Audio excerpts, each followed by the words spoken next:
ওয়াকিব ভাই আছেন নাকি লাইনে?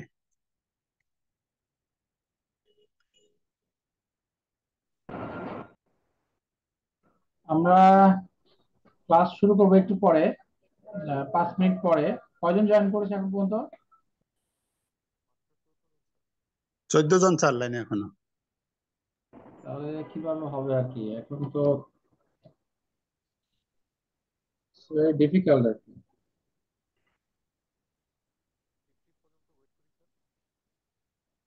হলে ক্লাস নিয়ে তো লাভ নেই, আজকে ক্লাস শেষ করে দিই।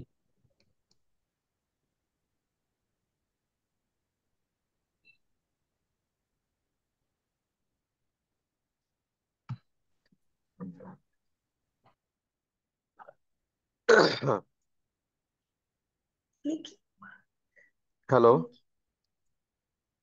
জি, বলেন বলেন, শুনতেছি। আসসালামু আলাইকুম। স্যার ভালো আছেন? হ্যাঁ, ভালো আছি, ভালো আছি, বলেন। বললাম স্যার যে আমরা যেহেতু আমরা কি স্যার 20 পর্যন্ত ওয়েট করবো স্যার? পার্টিসিপেন্টস অনেক কম। আমি হ্যাঁ, গ্রুপে একটা মেসেজ করে দিচ্ছি আমাদের। হ্যাঁ, হ্যাঁ, তাহলে আমি আজকে ক্লাস, আমাদের এখন পর্যন্ত কয়টা ক্লাস হয়েছে? স্যার আমাদের এই পর্যন্ত আননেসেসারি ক্লাস স্যার নিতে। 14টা। আমার 14টা হয়েছে তো। টোটাল টোটাল ট্যাক্সের না স্যার, টোটাল ট্যাক্সের, আর আপনার হয়েছে স্যার দেখতেছি। মনে হয় 10টা হয়েছে, আজকে দিয়ে মানে 12টা হবে আর কি।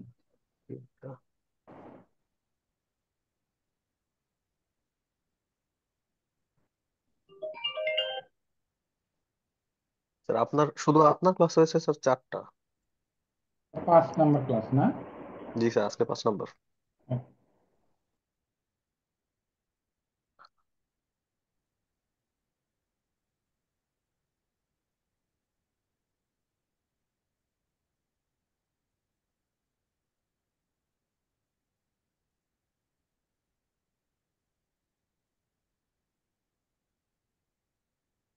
তাহলে আমরা 20 পর্যন্ত ওয়েট করি, তারপর শুরু করবো আর কি, হ্যাঁ? ঠিক আছে স্যার।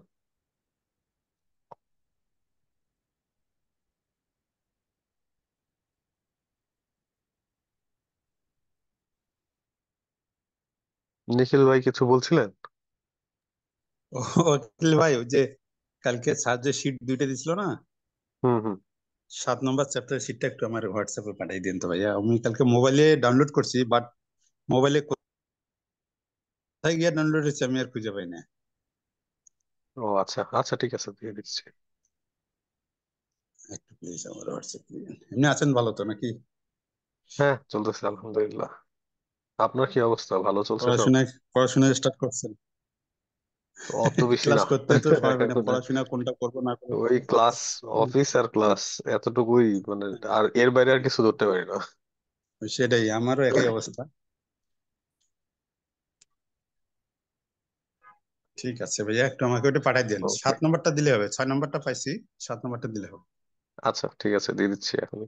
থ্যাংক ওকে।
তো আমাদের নাম্বার অফ পার্টিসিপেন্টস এখানে অলমোস্ট 28 জন আছে।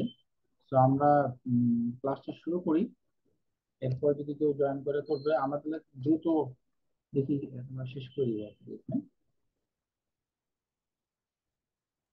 জি স্যার। As a list. আমার স্ক্রিনটা দেখা যাচ্ছে? দেখা যাচ্ছে স্যার। ওকে, এটা হচ্ছে হলো আপনাদের আহ, অগস্ট জুলাই অগস্ট 2023-এর কোশ্চেন আর কি, হ্যাঁ?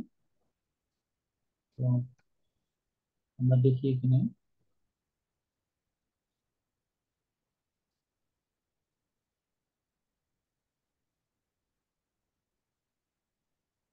তো এখানে রিকোয়ারমেন্ট হচ্ছে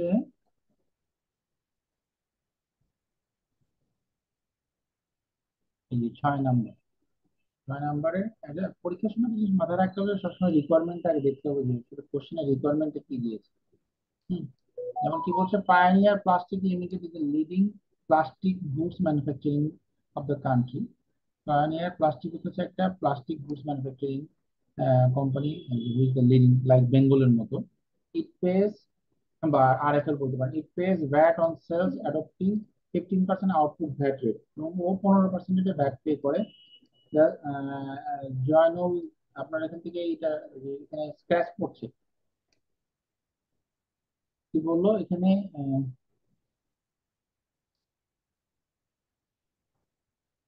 কোথায় ছিলাম আমরা? It pays VAT on sales adoption 15% output VAT rate. The chief accountant of the company is concerned about the VAT at incomplete implement implications for the following transactions and events took place during the month of June 2023 and approached for your advice. কি কি requirement? কি prepare a memo, আপনাকে একটা memo তৈরি করতে বলেছে, to the chief accountant of the company elaborating the VAT implication, compliance requirement and panel exposure event. So এক একটা জিনিসই কিন্তু এক এক রকম হয়। একটা মেমো যদি বলে একভাবে লিখতে হয়, লেটার বললে একভাবে লিখতে হয়, এমনি যদি ডিসক্রাইব করতে হয় তাহলে এক এক করে লিখতে হয়। সো এই কন্টেন্টটা কিন্তু মাথায় রাখতে হবে, যে মেমো কিন্তু রাখতে হবে। আমরা দেখবো এর ফরম্যাটটা পরে দেখবো আর কি, হ্যাঁ? ফার্স্ট কোশ্চেন কি? Pioneer plastic limited had a wholly owned subsidiary, namely Pioneer Industry Cleaning Services Limited. Pioneer প্লাস্টিকের একটা সাবসিডিয়ারি কোম্পানি আছে, যেটা সে ফুললি মানে 100% ওন করে, এবং সেই কোম্পানিটার নাম হচ্ছে pioneer industry cleaning services limited.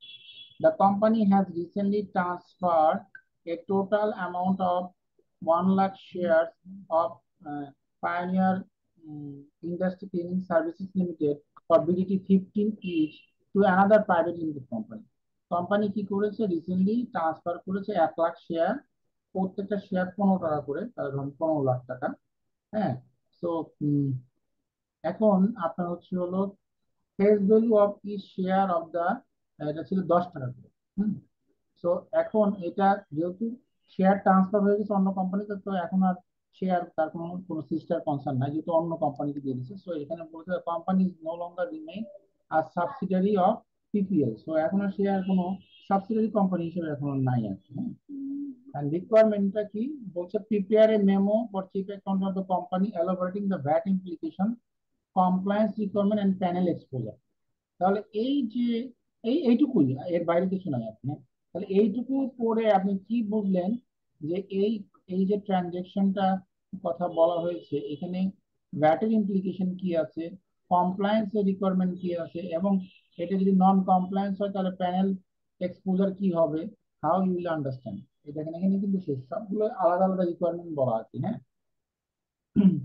বলেন তো এখানে কি হইতে পারে?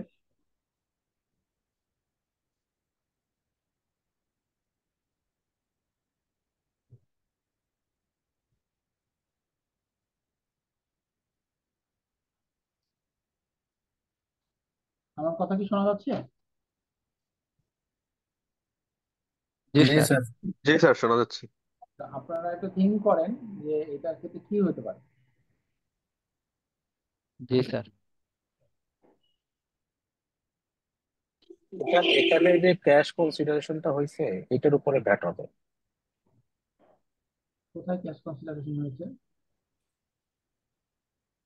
এই যে নাম্বার অফ 100 শেয়ার যেটা ক্যাশ কনসিডারেশন হয়েছে যে প্রতিটা শেয়ার হচ্ছে 15 টাকা করে। হুম। জি মানে হ্যাঁ, এখানে তো ক্যাশে হয়েছে, কোথায় বলা আছে? এখানে তো ক্যাশের ব্যাপারে তো কোনো বলছে company has recently transfer 1 lakh share, হ্যাঁ, 15 টাকা করে একটা প্রাইভেট লিমিটেড কোম্পানিকে সেল করেছে। যে শেয়ার সেল করেছে সেটার ভ্যালু ছিল 10 টাকা করে। আর যখন এটা সেল করেছে, যেহেতু এটা আগে ছিল সাবসিডিয়ারি, যখন সেল করে দিয়েছে এখন আর কোনো সাবসিডিয়ারি কোম্পানি নেই, তাহলে এখানে একটা গেইন হয়েছে, 10 টাকার জায়গায় 15 টাকায় সেল করেছে। তো আলটিমেটলি এই যে পুরো ট্রানজেকশনটা হলো, এটার সাথে ভ্যাটের সম্পর্ক কি আর এখানে ইমপ্লিকেশনটা কি?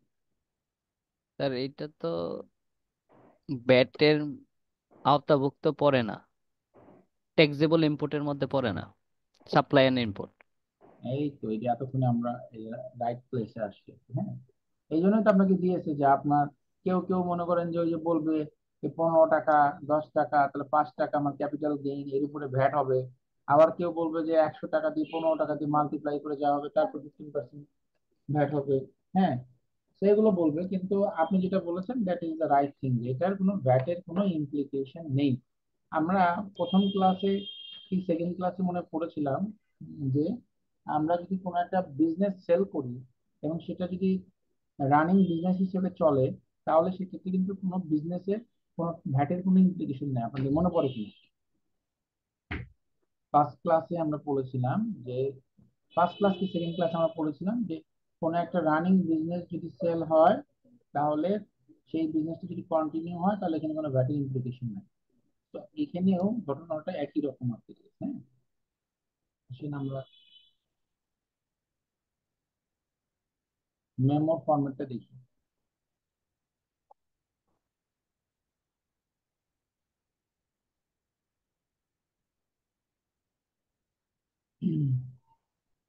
তো এটা তো 4 মার্কস, হ্যাঁ। কি বলতেছে? According to section 15(1) of the VAT and Supplementary Duty Act, so and so, VAT imposed on taxable supply and taxable import. A supply has been defined in section 240(94) of the VAT and SD Act as supply of goods, supply of services, supply of immovable property, or a combination of them. Section 260 of the VAT and SD Act 2012 provides a definition of goods which does not include the shares, যেটা আপনি বললেন আর কি, হ্যাঁ।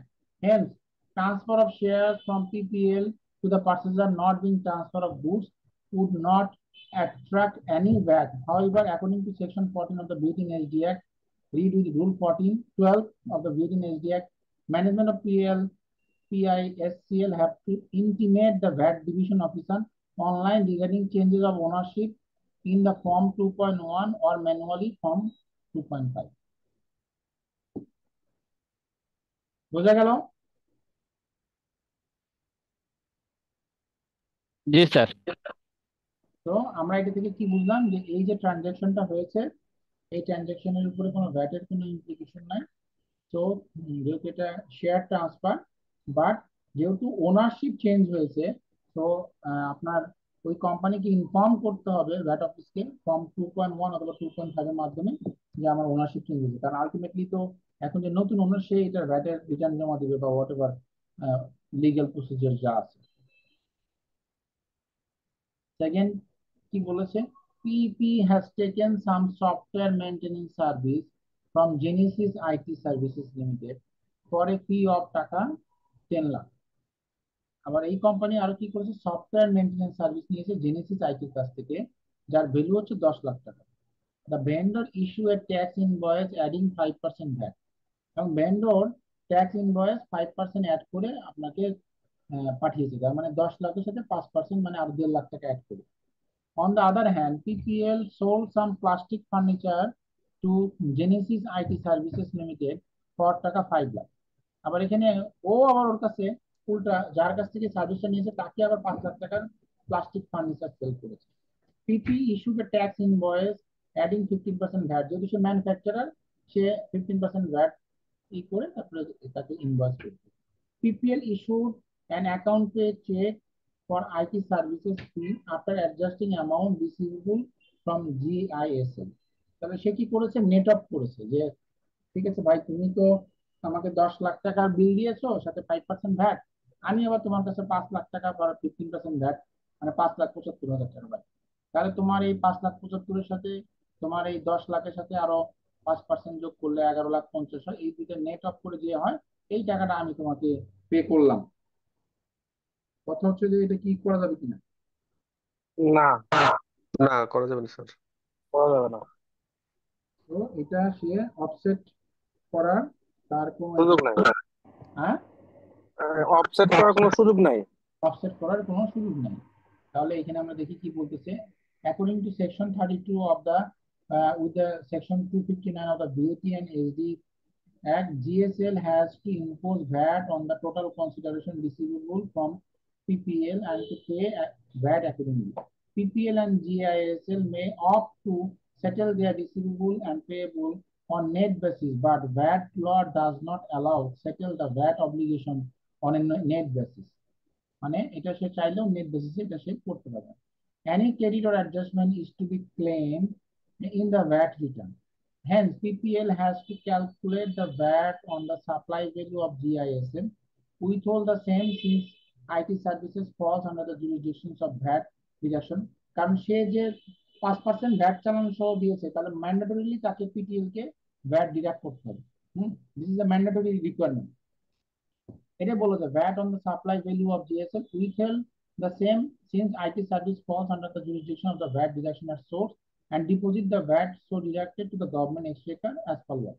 Moreover, according to section 46(1) for and so, input tax credit cannot be claimed on the supply if the consideration exceeded 1 lakh and the whole consideration is not paid in a banking or mobile banking channel. Since the service fee exceeded 1 lakh and a portion was not paid in the banking channel, input tax credit cannot be claimed against the VAT paid on the service fee not paid in the banking channel or mobile channel. এখানে কিন্তু দুইটা implication আছে। প্রথমত হলো সে এই 15 লাখ টাকার উপরে যে 1.5%, সরি কত ছিলাম, 10 লাখ টাকার উপর যে 5% ভ্যাট 1.5 লাখ টাকা এটা তাকে ডিডাকশন করতে হবে। সেকেন্ডলি বলা হলো সে যে এই যে যদি এরকম যখন মার্চ করবে, মার্চ করার জন্য অ্যাজ পার সেকশন 46 বলা আছে যে 1 লাখ টাকার উপরে যে কোনো পেমেন্ট যদি হয় that should be banking payment. আপনি মার্চ করে যখন করতেছেন তখন আপনি একটা নন কমপ্লায়েন্স করতেছেন, তাহলে এটার জন্য যে আপনি রিবেটটা সেই রিবেটটা আপনি পাবেন না। তো আপনার দুই ধরনের ইমপ্লিকেশন। অনেকেই হয়তো বা এইটাই লিখবে যে না ঠিক আছে এটা আমরা পারবো না, বাট এখানে কিন্তু ইমপ্লিকেশন দুইটা। একটা হলো যে আপনি এটা পারবেন না, সেকেন্ডলি আরো সেকশন 46 বলা আছে যে 1 লাখ টাকার উপরে যদি কোনো কনসিডারেশন হয় সেটা আপনাকে ব্যাংকিং চ্যানেলে পে করতে হবে। যেহেতু আপনি এই সার্ভিসের জন্য 1 লাখ টাকার উপরে কিন্তু আপনি পুরো টাকা ব্যাংকিং চ্যানেলে পে করেন নাই, পার্শিয়ালি করেছেন, সেই জন্য আপনি এই রিবেটটা ক্যান্সেল করবেন। ক্লিয়ার? Yes, sir. এহসানুল কবির কে একটু বারবার করে আপনি এখানে আপনার এখান থেকে ইয়ে আসতেছে আর কি। এহসানুল কবির আপনার এখান থেকে বারবার করে মার্কিং আসতেছে ইয়ের উপরে আর কি, এখানে স্ক্র্যাচ আসছে। এহসানুল কবির আছেন?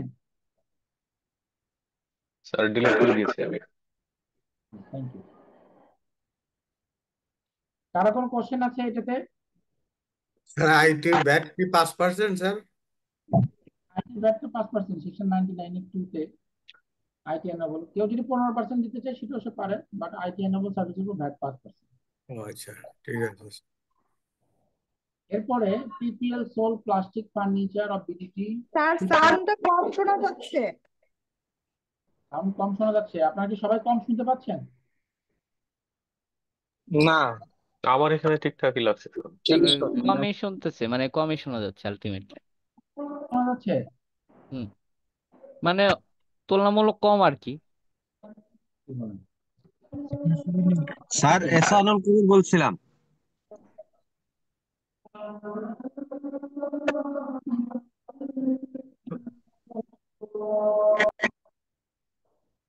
জি বলেন। এখন কি শোনা যাচ্ছে? আমাকে কেন করছে? জি স্যার, জি স্যার। জাস্ট ঠিকই শোনা যাচ্ছে স্যার আগে থেকেই। সাউন্ড নাকি কম শোনা যাচ্ছে এই জন্য।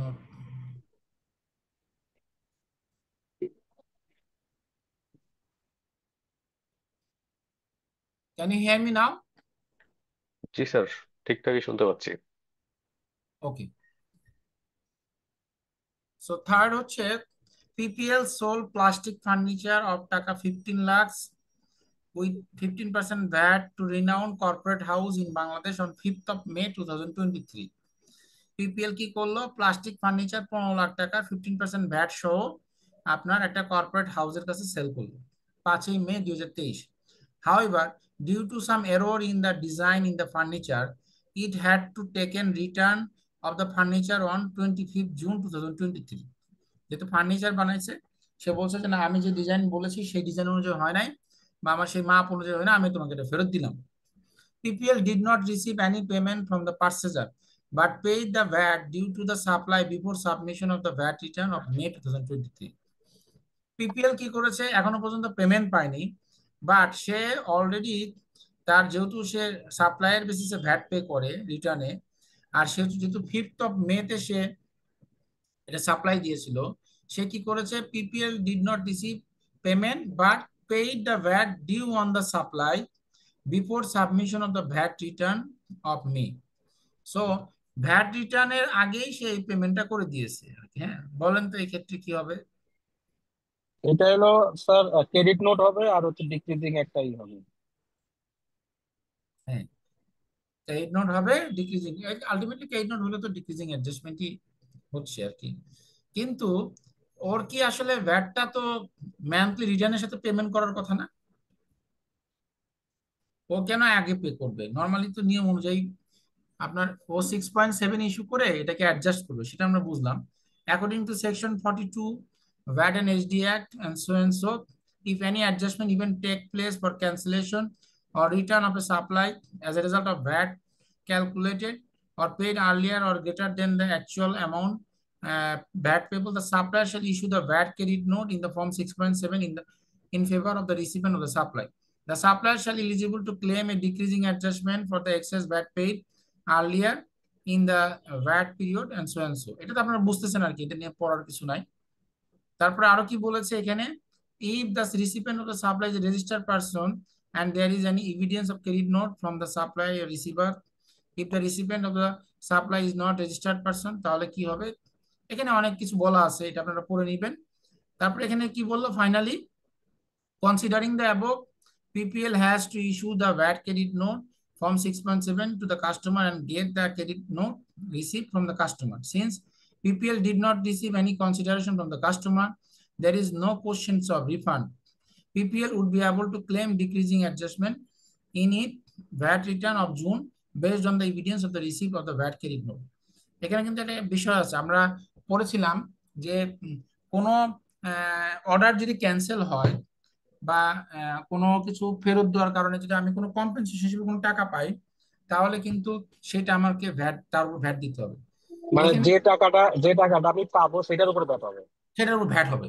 আমি তো যেহেতু এখানে টাকাই পাইনি, তাহলে এখানে তো ভ্যাটের কোনো বিষয়টা আসতেছে না।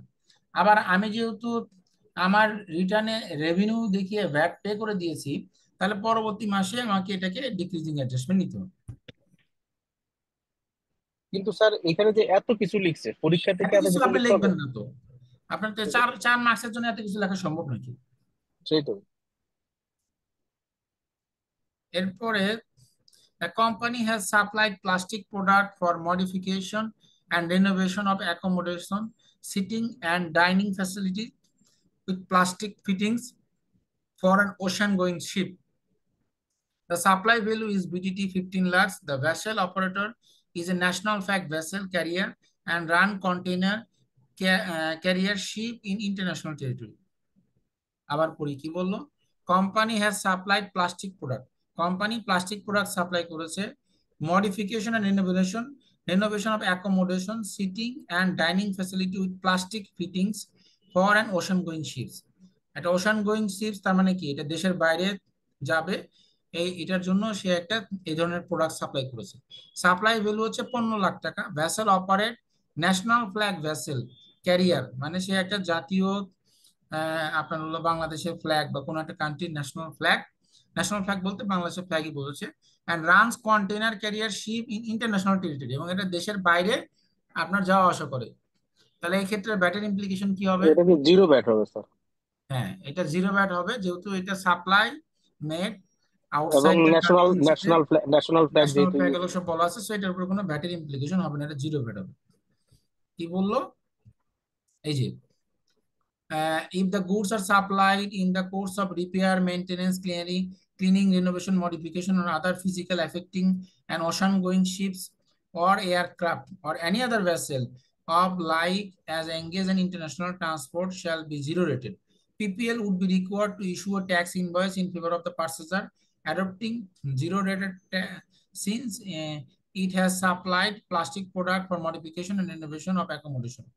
Seating the dining facility with the plastic fittings and the ocean-going ship engaged in the international transport, PPL would be required to disclose the supply as a zero rated. এটা যেহেতু জিরো রেটেড, তার রিটার্নে এটাকে show করতে হবে in the month of জুনে। এবং আরো কি হচ্ছে, এটার জন্য যদি কোনো ইনপুট ট্যাক্স ক্রেডিট থাকে সেটা সে এন্টাইটেল হবে এটার জন্য আর কি। স্বাভাবিকভাবে যেহেতু জিরো রেটেড, তার আউটপুট ভ্যাট নাই, তাহলে ইনপুট ট্যাক্সটাকে তাকে অ্যাডজাস্ট করতেই হবে। Last, due to some technical difficulties, information of the cells in the POS machine for the month of June got corrupted.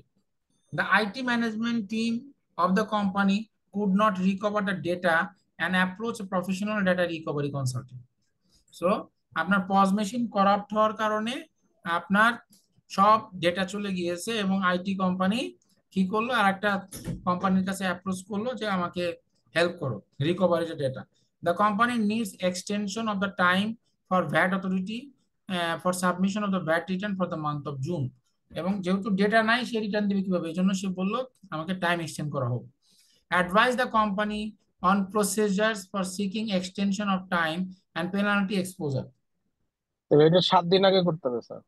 হ্যাঁ, এটা 7 হলো আপনার, দিন আগে। তার মানে 7ই জুনের মধ্যে তাকে অ্যাপ্লাই করতে হবে এবং বলতে হবে যে আমি এই কারণে আমি রিটার্নটা টাইমলি জমা দিতে পারছি না, আমাকে টাইম এক্সটেন্ড করা হোক। এটার উপর বেস করে সেক্ষেত্রে তো জরিমানা তো দিতে হবে স্যার। জরিমানা দিতে হবে না, সেক্ষেত্রে জরিমানা দিতে হবে না। জরিমানা তো নাই, কিন্তু নরমাল ইন্টারেস্ট একটা দিতে হবে না স্যার? ইন্টারেস্ট যতদিন দেরি হবে তার জন্য আপনাকে ইন্টারেস্ট পে করতে হবে। ইন্টারেস্ট দিতে হবে, জরিমানা দিতে হবে না। আচ্ছা, ঠিক আছে। এই যে এখানে বলা আছে সেটাই। এই যে বলা আছে giving permission within 7 days of the receiving of the application. এখানে আরো বলছে যে PPL would not be expose to any penalty under section so and so. এই যে লাস্টে বলে দিছে, however according to section so and so would like to record to pay penal interest at the rate of 1% per month for the period of delay if any in the payment due VAT. If the permission from the commissioner is not taken, আর আপনি যদি permission না নেন তাহলে আপনাকে এই 5,000 টাকা জরিমানা দিতে হবে, আবার ইন্টারেস্ট দিতে হবে। ক্লিয়ার? পরীক্ষায় কিন্তু কোশ্চেন গুলো এরকম থাকবে আর কি। হ্যাঁ, সুতরাং কনসেপচুয়ালি আপনাদের জিনিসগুলো ক্লিয়ার হওয়াটা খুবই দরকার। জি স্যার, সিনারিও বেসড কোশ্চেন থাকে স্যার, এরকম সিনারিও সিনারিও দিয়ে বেস ওইটার কোশ্চেন, এই যে সেই জন্য ব্যাটের আপনার কনসেপচুয়ালি ব্যাপার। আপনাদেরকে ক্লিয়ার হতে হবে।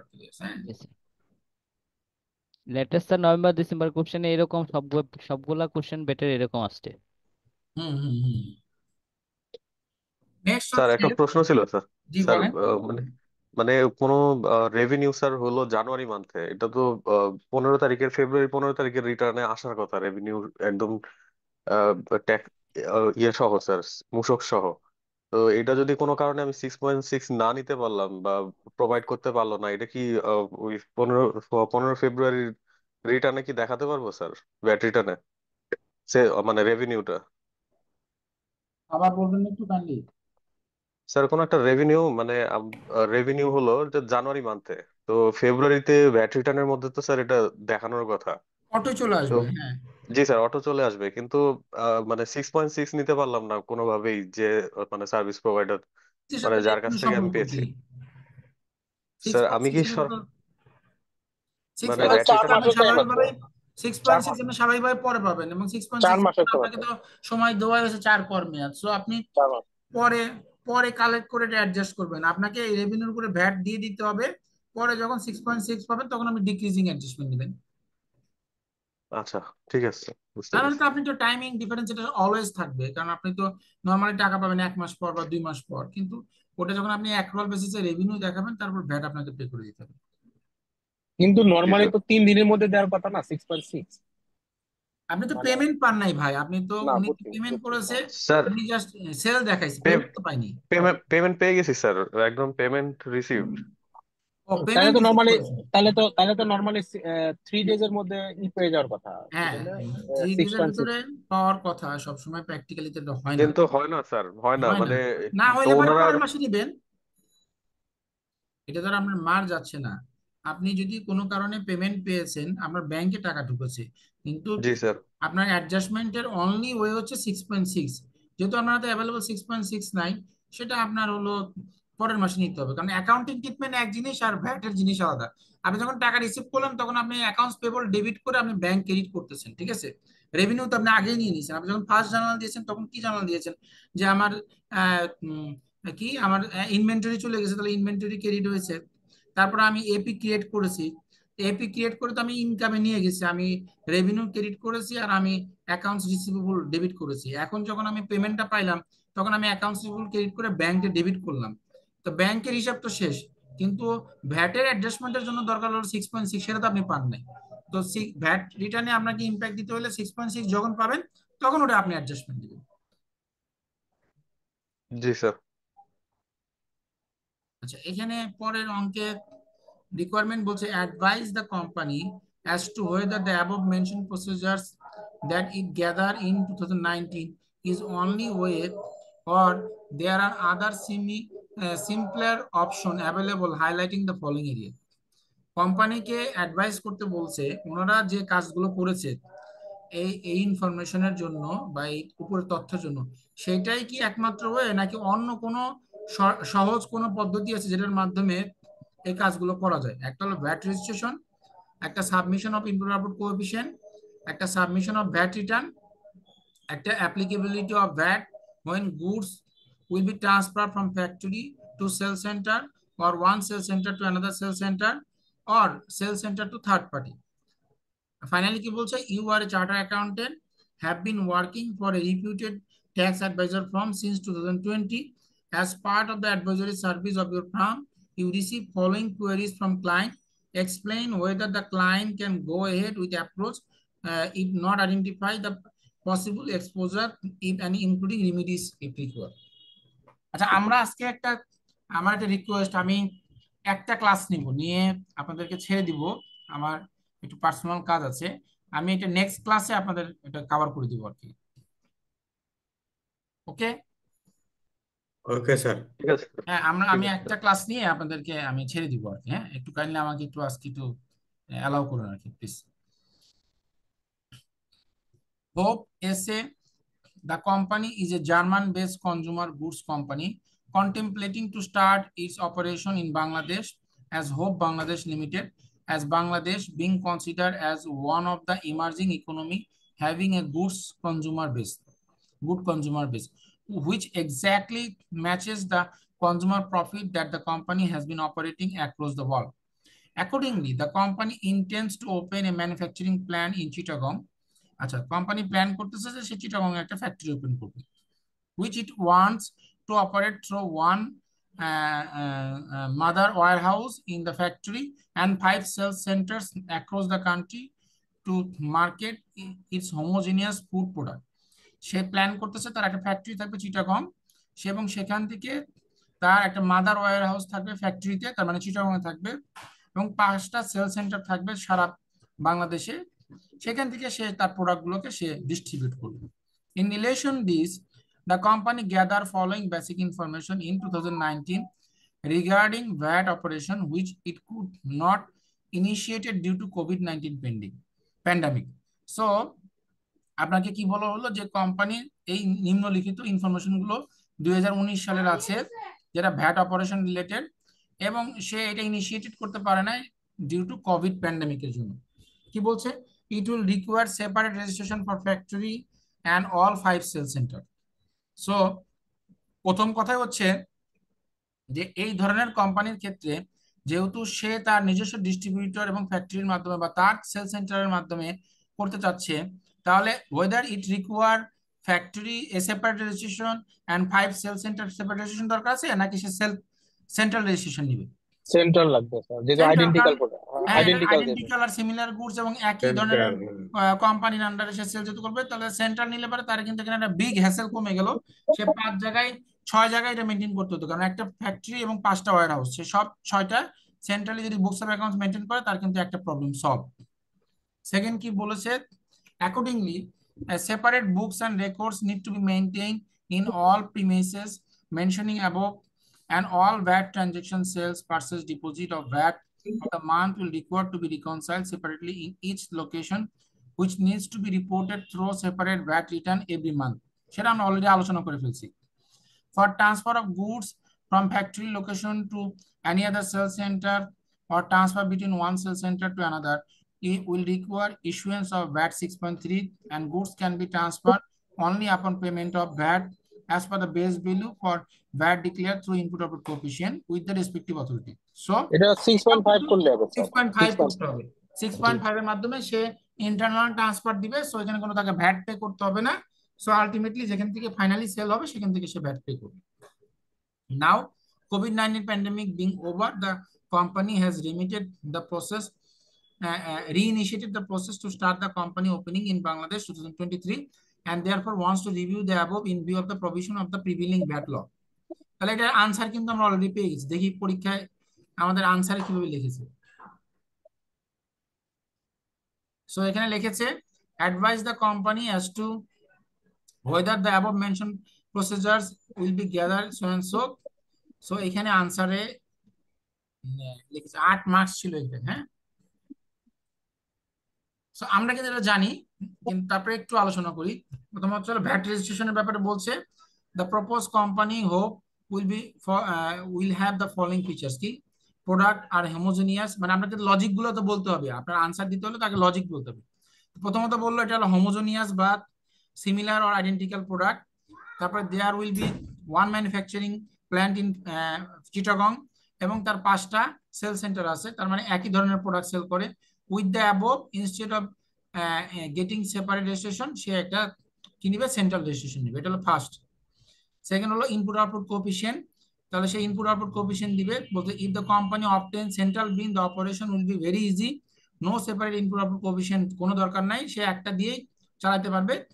ইন্টারনালি শুধু 6.5 দিবে। সাবমিশন অফ ভ্যাট রিটার্ন, সে 5টা জায়গায় বা 6টা জায়গায় আলাদা আলাদা রিটার্ন সাবমিট করবে না, সে একটা জায়গায় সিঙ্গেল সেন্ট্রাল বিনের মাধ্যমে রিটার্ন সাবমিট করবে। প্রত্যেকটার কিন্তু আলাদা আলাদা করে আনসার দিয়েছে। ওকে, বুঝতে পেরেছেন? জি স্যার। এটা 4 number, applicable of VAT when goods will be transferred from one factory to another। আচ্ছা, এখানে 4 নম্বরে কি দিল?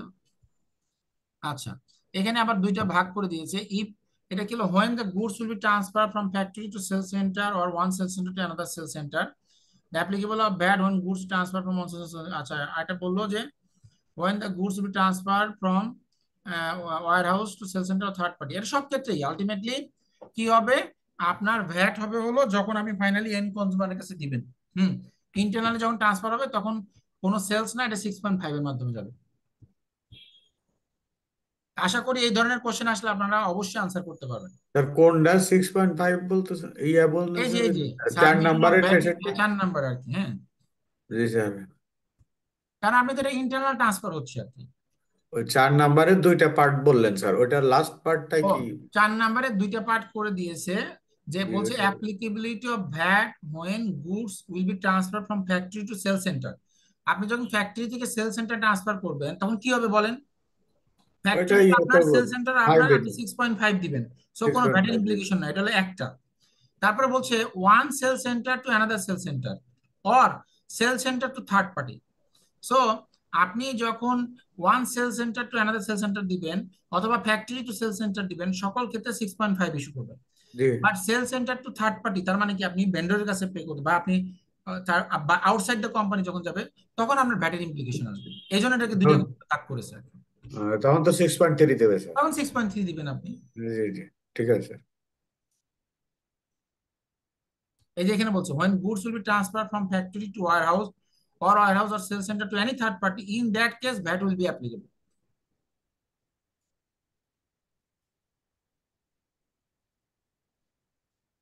ABC Limited is manufacturing concern has been marketing consumer goods under FMCG sector, which it manufactured in its factory located in Narayanganj.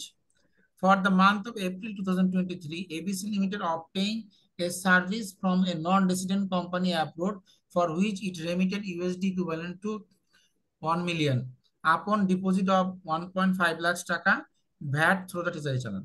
তাহলে ABC একটা manufacturing concern আছে, তার consumer product আছে, সে কি করলো, সে এপ্রিল মাসে একটা নন রেসিডেন্টের কাছ থেকে একটা সার্ভিস নিয়েছে এবং তার জন্য তাকে 10 লক্ষ টাকা পে করেছে এবং তার জন্য সে ভ্যাটও পে করেছে 1.5 লক্ষ টাকা। Being this is import of service, the service provider did not issue any VAT challan 6.3। স্বাভাবিকভাবে যে সার্ভিস দিয়েছে তার তো 6.3 নাই, কারণ সেটা দেশের বাইরে থেকে সার্ভিস দিয়েছে। However, since section 46(3) go of the VAT and SD Act 2012 specified that the copy of treasury challan as proof of payment is applicable as a supporting document for the purpose of claiming input tax credit. The tax manager of ABC is confident that the company can claim the input VAT of taka 1,50,000 without any further formalities.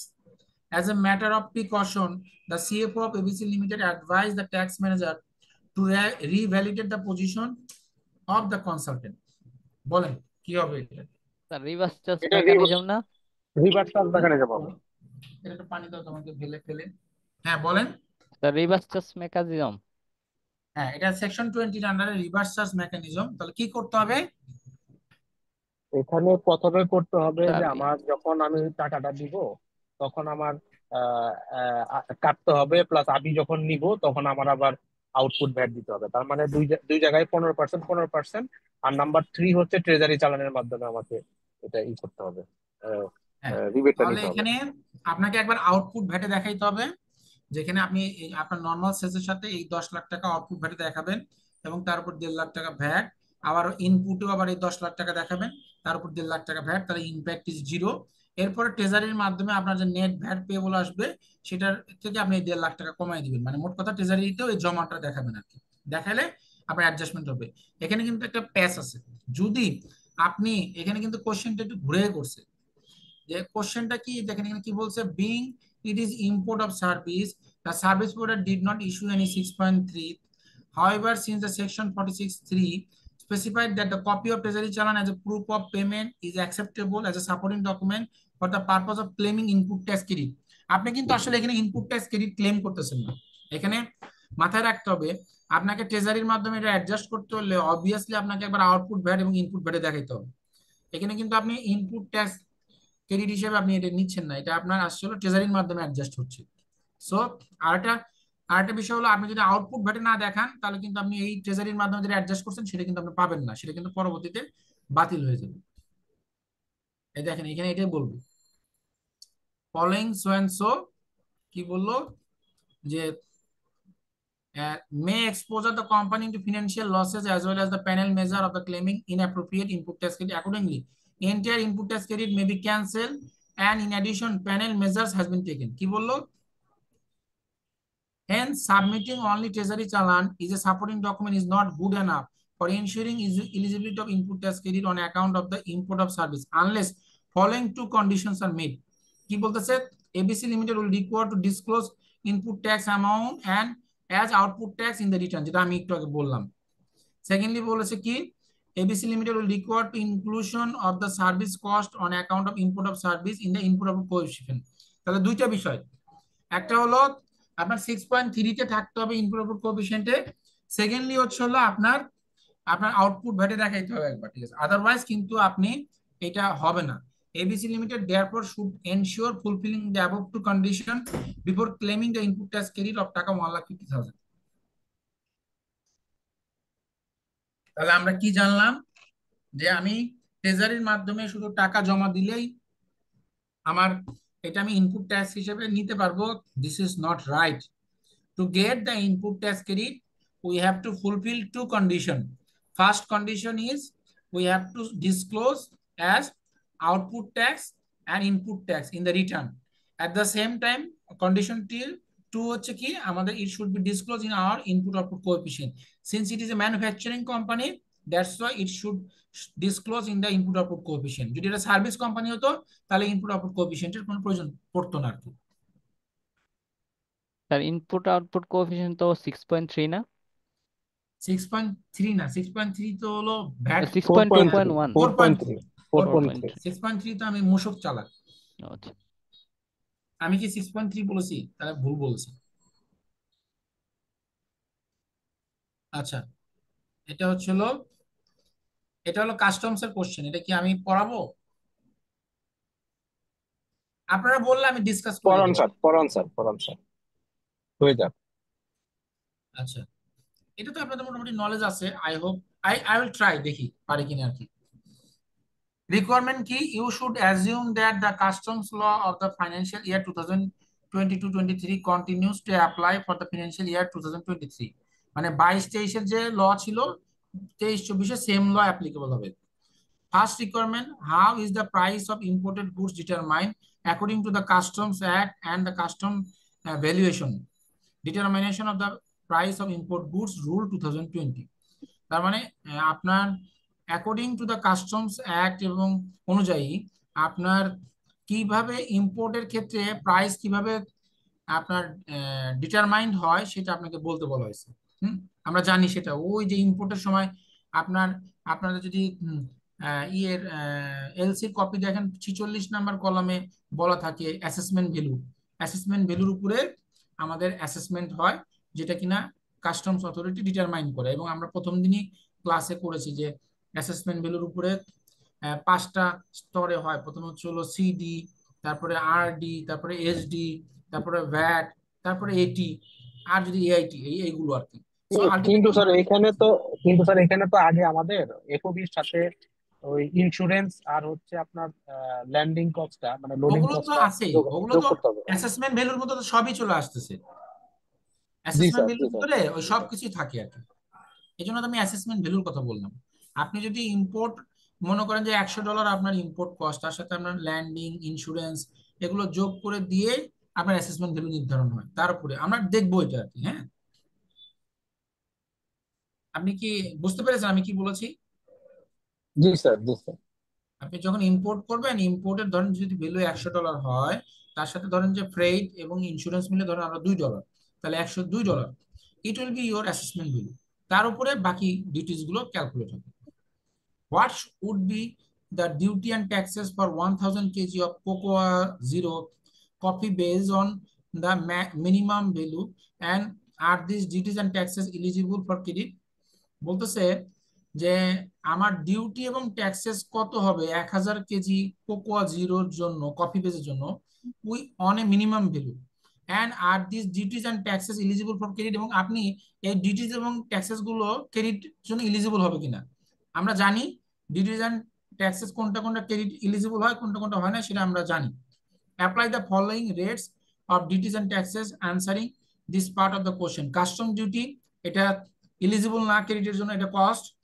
Value added tax এটা eligible, আপনি এটা credit নিতে পারবেন। Advance income tax এটাও eligible, আপনি credit নিতে পারবেন। Regulatory duty এটা কস্ট। অ্যাডভান্স ইনকাম ট্যাক্স এটাও আপনার eligible for credit. Supplementary duty এটা আপনার কস্ট। তাহলে কাস্টম ডিউটি, রেগুলেটরি ডিউটি এবং সাপ্লিমেন্টারি ডিউটি, সাপ্লিমেন্টারি ডিউটি তো স্যার যদি এক্সপোর্ট হয় তাহলে তো আবার সেটা ক্রেডিট ডিউটি করা যাবে। ড্রব্যাক। এটা তো এক্সপোর্ট না, এটা তো এক্সপোর্ট না, আমি তো ইম্পোর্ট না করেছি। না, যদি এক্সপোর্ট না হলে না পরে, ইম্পোর্ট, না না স্যার, এক্সপোর্ট হলে ইম্পোর্ট পরে, করেই তো, হ্যাঁ ইম্পোর্ট করে তো আমি এক্সপোর্ট করতে পারি, ইম্পোর্ট করে যদি আপনি এক্সপোর্ট করেন তাহলে সেক্ষেত্রে সাপ্লিমেন্টারি ডিউটি আপনি ফেরত পাবেন। একদম ফেরত। What would be the critical critical factors in determining the accessible value of cocoa zero coffee at a value below the minimum value, and what are the way forward? আচ্ছা, এটা আমরা পরে দেখি, কোশ্চেনটা আগে পুরো দেখে নিই আর কি বলেছে। You are the indirect tax manager of a leading practicing firm in Dhaka. Coffee King Bangladesh Limited is a tax client of your firm. Yesterday, you received an email from the managing director of the company to extract the following extract of which is as below. কি বললো? My name is Smith William, এগুলো সব গেজানো কথাবার্তা। I have been appointed as a new managing director and so, which is a 100% subsidiary of Coffee Manufacturing Limited, Brazil. I am impressed that the demand of the coffee has dramatically increased over the years in Bangladesh, and I am proud to tell you that our business is also growing fast. Currently, we are planning to introduce more premium brand coffee into the Bangladesh market. Therefore, we are seeking your advice on our latest business plan. ওকে, তাহলে এখান থেকে আমরা এইটুকু বুঝলাম যে কোম্পানিটা হচ্ছে সেই কোম্পানিটার একটা প্যারেন্ট কোম্পানি, 100% সাবসিডিয়ারি কোম্পানি। হ্যাঁ, ওকে।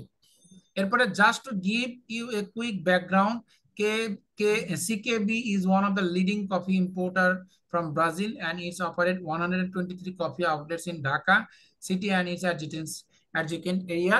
Some Smash Coca is a premium branded roasted coffee that we offer to our customer mainly in the city Dhaka, mixed with different flavors. This coffee has garnered significant attention among thousands of coffee lovers. এটা তো মনে হচ্ছে আমার Northern কফির history মনে হচ্ছে সব পড়ে টরে। CKB reported a 45% operating profit last year from the sale of Smash Coca.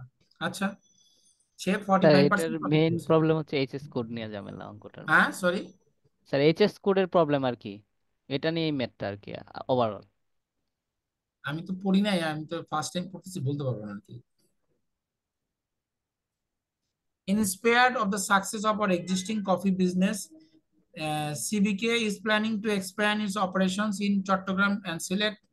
We are considering importing decapicated coffee called Coco Zero, which is a supplier quality coffee compared to Sasmuka. As a part of the group policy, the management of CKB aim to maintain 20% profitability from the business of the Coco Zero brand. Therefore, this time KBC decided to import cocoa price of USD 4 per kg. তাহলে per kg value হবে 4 টাকা।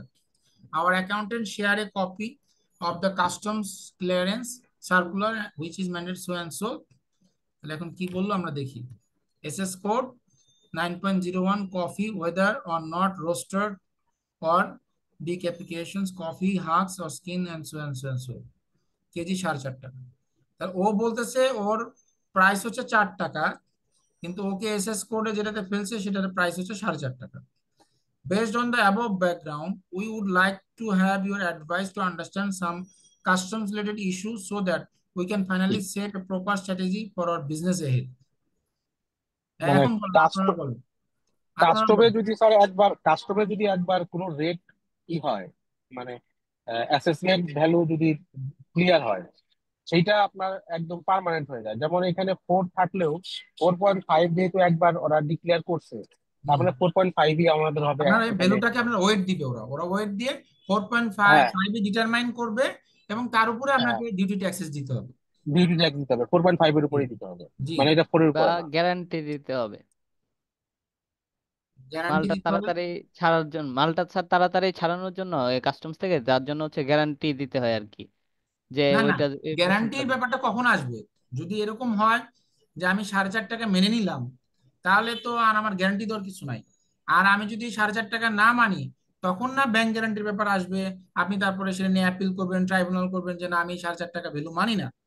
আর যদি আপনি 4.5 টাকা মেনে নেন, তাহলে তো গ্যারান্টি দেওয়ার কিছু নাই, আপনি ডিউটি দিয়ে আপনি নিয়ে চলে আসবেন। Yes sir. সো আমরা দেখি এখানে কি বলতেছে। সো অনেক মার্কস তো এখানে, 5 10 15 marks, oh my goodness. So এখানে কি বললো, customs valuation so and so, these rules provide the systematic and transparent method। আচ্ছা কি বললো, transaction value, the primary method is based on the transaction value which is the price actually paid or payable for the import of goods to the। আচ্ছা একটা question আমি ভুলে যাব, ধরেন এই কোশ্চেনটা যদি ট্যাক্সে না, কাস্টমসে না এসে ভ্যাটে আসে, এবং ভ্যাটে যদি বলা হয় যে এরকম একটা প্রোডাক্ট আনা হয়েছে যে ক্ষেত্রে আপনার প্রাইস ছিল $4 আর আপনার এখানে $4.5 ডিটারমাইন করা হয়েছে, সেক্ষেত্রে ইনপুট আউটপুট কোএফিসিয়েন্টের ইম্প্যাক্ট কি হবে? আপনি মনে করেন একটা রেগুলার প্রোডাক্ট কন্টিনিউয়াসলি আনেন, হঠাৎ করে আপনার এখানে এসে ওরা লোড দিয়ে $4.5 করে দিল, আপনার মনে করেন ইনপুট আউটপুট কোএফিসিয়েন্ট দেওয়া আছে $4 উপর বেস করে, কারণ আপনি আগে থেকে সেল করতেছেন। সো আমরা জানি আইন অনুযায়ী যে আমার যদি প্রাইসের আপনার হচ্ছে হলো 7.5%। 7.5%-এর বেশি ভ্যারি করে, তাহলে নতুন করে প্রাইস ডিক্লারেশন বা আপনার হলো ইনপুট অফ কোএফিশিয়েন্ট দিতে হয়। তাহলে 4 টাকা এবং 4.5 টাকার যে ডিফারেন্স 50 পয়সা, অবভিয়াসলি ইট ইজ মোর দেন 7.5%। তাহলে সেক্ষেত্রে আপনি কি করবেন? সিম্পলি এটা যদি নতুন ধরেন করে এটা কাস্টমস না হয়ে এটা যদি ভ্যাটের কোশ্চেন হতো তাহলে কি করবেন? নতুন করে আমাদের 4.3 করতে হবে স্যার। হ্যাঁ, না হলে কিন্তু আপনি এটা রিবেট পাবেন না, পরে কিন্তু ভেজালে পড়ে যাবেন। 0.75%-এর উপরে হলে আমাদের স্যার নতুন করে coefficient, input output input of coefficient coefficient issue দিতে করতে হবে হবে। 7.5% হলে। সো এখানে 60টা জিনিসের কথা বলছে। একটা হলো transaction value for identical goods, transaction value for similar goods, deductive value, computed value, তারপর রেসিডুয়াল মেথড, আর ফিক্সড ভ্যালু আর মিনিমাম ভ্যালু মেথড। এটা হলো কাস্টমসের প্রাইস নির্ধারণের বিভিন্ন মেথড আছে। এই মেথডগুলো সম্বন্ধে আলোচনা করেছে, যে কোন মেথড কিভাবে হয় সেইটার উপর বেস করে তারপরে কাস্টমস তার জাজমেন্ট অনুযায়ী সে ভ্যালু নির্ধারণ করে আর কি। হ্যাঁ, তো আমরা এই মেথড নিয়ে আমরা আলোচনা করতেছি না, খালি আপনাদের জানা দরকার যে এখানে এই 7 ধরনের মেথড আছে। তাহলে ফাইনালি কি বললো? It's important to note that custom valuation rules in Bangladesh helps in determining the customs value in a constant and objective manner, facilitating the calculation of the custom duty and taxes on import of goods. Question ছিল কি, how is the price of import of goods determined according to Customs Act? So and valuation, তাহলে কিভাবে price declaration নির্ধারণ হয়? এই 7টা মেথডের মাধ্যমে হয়। এটা হলো ফার্স্ট কোশ্চেনের answer. So you have to know যে কাস্টমস অ্যাক্ট অনুযায়ী এই 7 ধরনের প্রাইস ধরে যেহেতু প্রাইস ক্যালকুলেট হয়, এটা আপনাদের জানতে হবে। এটা আমি আর ডিটেলে পড়লাম না। এরপরে কোশ্চেন নাম্বার বি, বিতে বলা ছিল যে আমার প্রাইসটা কত হবে 1000 কেজির জন্য, সেটা আমরা এখন দেখবো আর কি। হ্যাঁ, তাহলে আমরা বলেছিলাম 1000 কেজি 4.5, তাহলে 4.5 হলে 1000 কেজি 4.5 দিয়ে মাল্টিপ্লাই করলে 4500 ইউএসডি হয়। কাস্টম ডিউটি ইউএসডি কত আসে? 1125, কারণ 4500-এর উপরে 25%। রেগুলেটরি ডিউটি 4500-এর উপর 20% 900। সাপ্লিমেন্টারি ডিউটি আপনার এই 4500 এর সাথে 1125 এবং 900 যোগ করলে যেটা হয়, এই তিনটা করে যোগ করে 6525-এর উপর 20% 1305।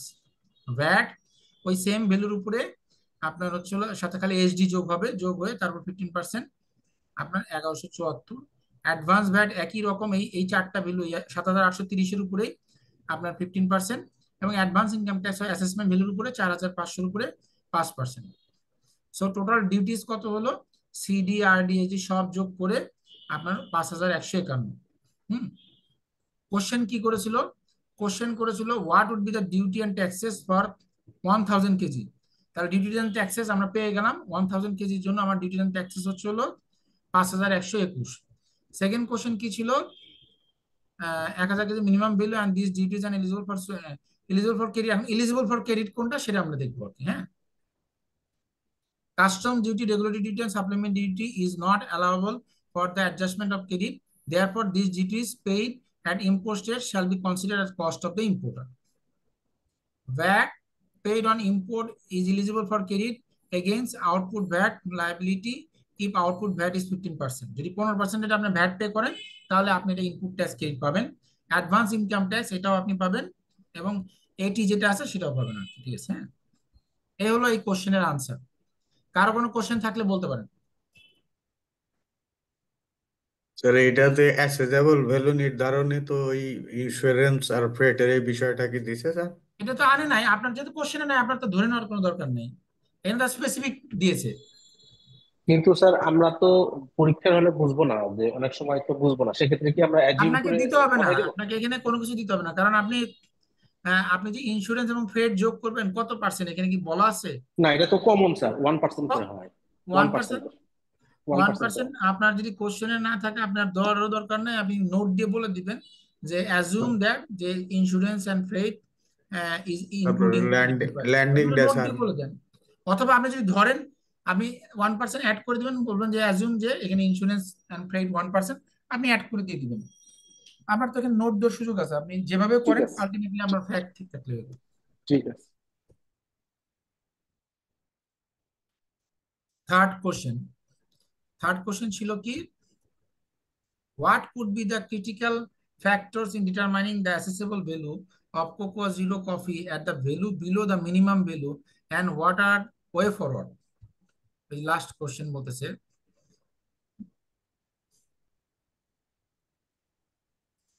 according to the valuation rules, certain goods have prescribed minimum value for, যেটা আপনারা একটু আগে বলতেছিলেন, determining the accessible value. Coffee is one of the item for which the minimum value is prescribed. So যেখানে minimum value prescribe করা থাকে সেটাই হবে হলো আপনার price. However, the order related to the minimum tariff value includes a provision that empowers the tax authority to consider a higher accessible value based on factors such as country of origin, brand, model. এটা depend করে, ব্রাজিলের কফির দাম কম হইতে পারে, বা মনে করেন যে মেক্সিকোর কফির দাম বেশি হইতে পারে, ডিপেন্ডস আর কি। Imported goods, in case where the declared value is lower than the minimum value will be considered.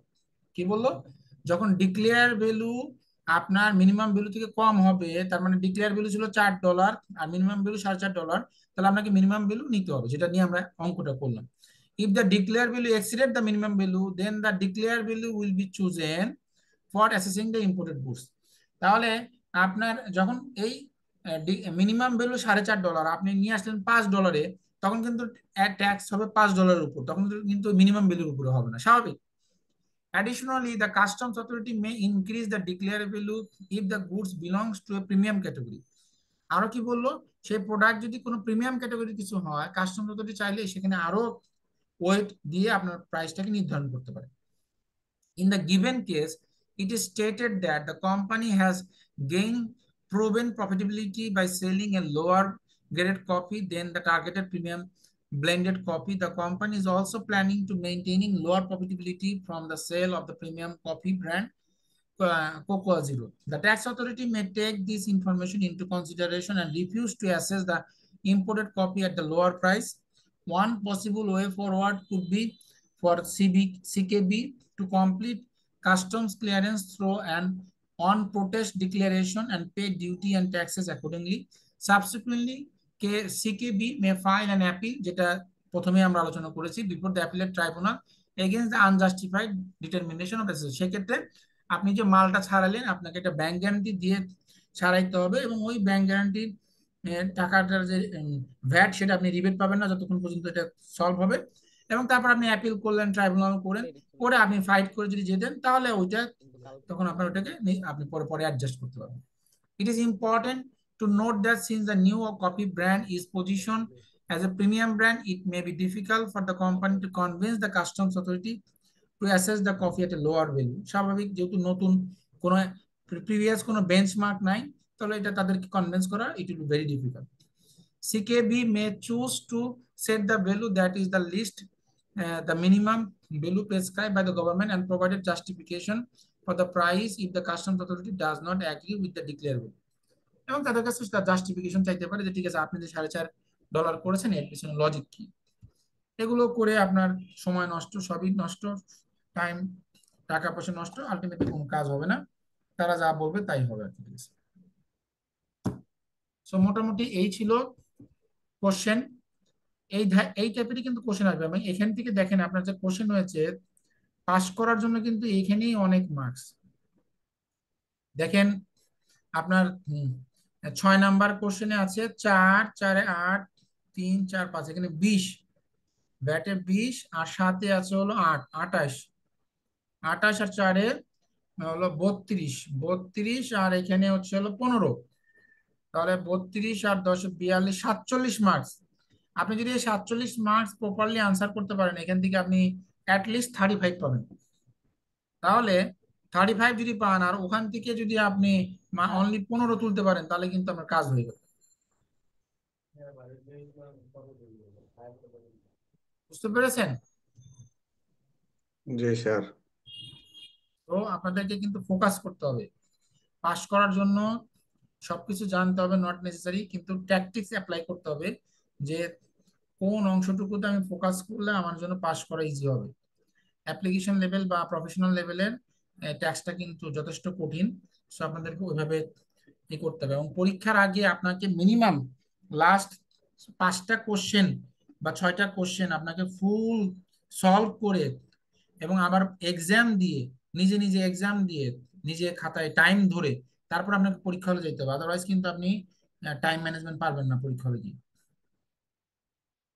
আমরা যখন স্টুডেন্ট ছিলাম তখন আমরা পরীক্ষার আগে লাস্ট ইয়ারের কোশ্চেন ধরে আমরা একটা র্যান্ডম কোশ্চেন সিলেক্ট করতাম, করে তারপরে নিজের এক্সাম দিতাম, তারপরে একজনের খাতা আরেকজনকে দিয়ে দেখাইতাম, তারপরে কোথায় ভুল হচ্ছে না হচ্ছে সেটা জানতাম। এটা হলে হয় কি, আপনার টাইম ম্যানেজমেন্টের স্কিলটা ঠিক হয়ে যায়, পাশাপাশি আপনার কোথায় ভুল হলো সেটা আপনি ধরতে পারতেছেন, প্লাস আপনার লেখার অনেক কাটাকাটি অনেক কমে যায়। তখন দেখবেন অ্যাকচুয়ালি পরীক্ষা হলে গিয়ে আপনি টাইমটা ঠিকই ম্যানেজ হচ্ছে। আদারওয়াইজ দেখবেন যে আপনি একটা অঙ্ক করতে 1 ঘন্টা সময় লাগাইছেন, পরে আপনার 2 ঘন্টার ভিতরে বাকি 90 অ্যান্সার করতে হবে বা 80 অ্যান্সার, তখন আপনার মাথা খারাপ হয়ে যাবে, আপনার পরীক্ষা অটোমেটিক খারাপ হয়ে যাবে।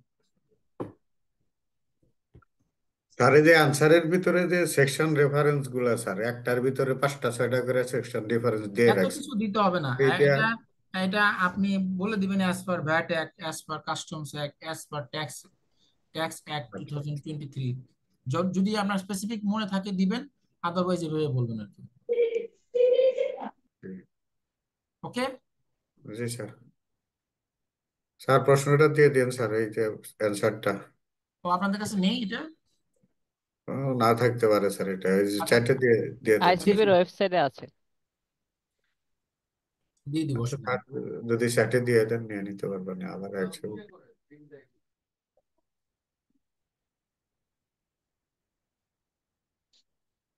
স্যার স্যার কি? ট্যাক্সের চাইতে কি ব্যাটের পার্টটা কি তুলনামূলকভাবে সহজ? আমি তো মনে করি সহজ, আমি মনে করি সহজ, এবং স্যার এখানে কোশ্চেনের মোটামুটি প্রবলেমটা হচ্ছে স্যার এমন একটা মানে সিনারিও দেয় যেটা আমরা ট্রেস করতে পারি না এক্সাম হলে, যে এটাই হচ্ছে এই মেইনলি প্রবলেমটা এই হয়। জন্যই তো আপনাকে বেশি বেশি এগুলো প্র্যাকটিস করতে হবে। কারণ ভ্যাট আইনের যতই সিনারিও দেখ, আপনার তো বিষয়গুলো কিন্তু আপনার অলমোস্ট 99% পড়া হয়ে গেছে। তো আপনাকে শুধু ওই কোশ্চেনের সাথে আপনার ওই পড়েছেন যেটা সেটা রিলেট করতে হবে। তো আপনি যদি আমরা যে সিনোপসিস গুলো দিয়েছি ওগুলো যদি গো থ্রু করেন ভালো করে, এবং এই কোশ্চেন গুলো যদি দেখেন, হ্যাঁ প্রত্যেকবার একটা নতুন টাইপের কোশ্চেন আসে, কিন্তু ঘুরে ফিরে তো সেকশন 46 এর রিবেট নিয়েই থাকে, অথবা ইম্পোর্ট অফ সার্ভিস, এটা তো চেঞ্জ করতে পারবেন আমরা, যে ঘুরে ফিরে যাই দোক সেকশন 20 রিভার্স চার্জ নিয়ে আসবে, অথবা আপনার সেকশন 46 এর রিবেট নিয়ে আসবে, অথবা পেনাল্টি নিয়ে আসবে, অথবা আপনার মনে করেন যে ইনপুট ট্যাক্স ক্রেডিট নিয়ে আসবে। আলটিমেটলি ওই জিনিসটা তো চেঞ্জ হবে না, কোশ্চেন ডিফারেন্ট হবে, বাট থিম থিম তো সেম। সো কনসেপ্ট যদি আপনার ক্লিয়ার থাকে তাহলে আপনি অবশ্যই আনসার করতে পারবেন, এবং আপনারা তো পারছেন। এই যে আমরা এখন আলোচনা করলে তো আপনারা ঠিকই পারতেছেন।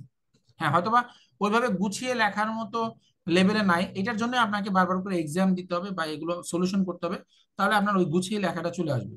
আর আপনি যদি পরীক্ষার আগে নিজে নিজে পরীক্ষা না দেন, তাহলে আপনি পরীক্ষা হলে গিয়ে গুছিয়ে লিখতে পারবেন না, টাইমও ম্যানেজমেন্ট হবে না। এটা আমি 100% গ্যারান্টি দিয়ে বলতে পারি। ওকে, তাহলে আমরা এটা দিয়ে শেষ করবো আর কি, হ্যাঁ আজকের মতো আর কি। কি বলতেছে, requirement as you are the leader of the VAT management team of the company,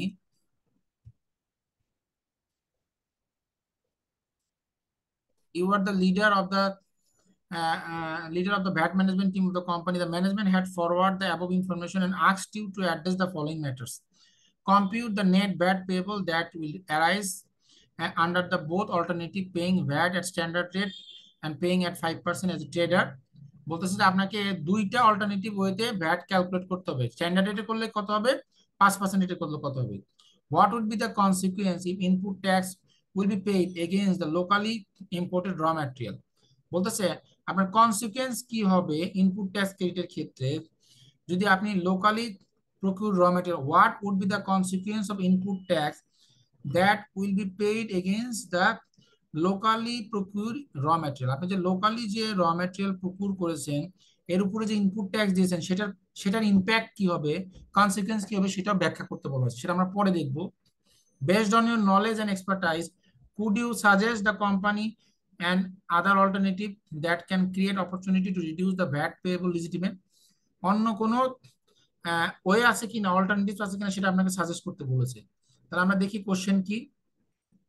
MN Limited has made a business plan to introduce a new product. According to the plan, the product will be produced at its Gazipur factory. তাহলে MN লিমিটেডের একটা নতুন business plan আছে, সে একটা নতুন product introduce করতে যাচ্ছে এবং সেটা সে গাজীপুরে প্রডিউস করবে। Upon production, the product will be transferred to its 4 depots located in Dhaka, এবং সে প্রোডাকশনের পর সেটা তার 4টা ডিপোর মাধ্যমে সে সেল করবে, যেটা Dhaka, Chittagong, Khulna, Rajshahi. Then the product will be sold to the distributor across the country, এবং এই 4টা জায়গা থেকে সারা বাংলাদেশে তার ডিস্ট্রিবিউটরের কাছে এটা সেল করা হবে। The other key information of the plan is as follows. The product is VAT exempted at manufacturing stage and taxable at trading stage. মনোযোগ দিয়ে শুনেন, প্রোডাক্টটা কি বলেছে, ভ্যাট এক্সেম্পটেড এট ম্যানুফ্যাকচারিং স্টেজ।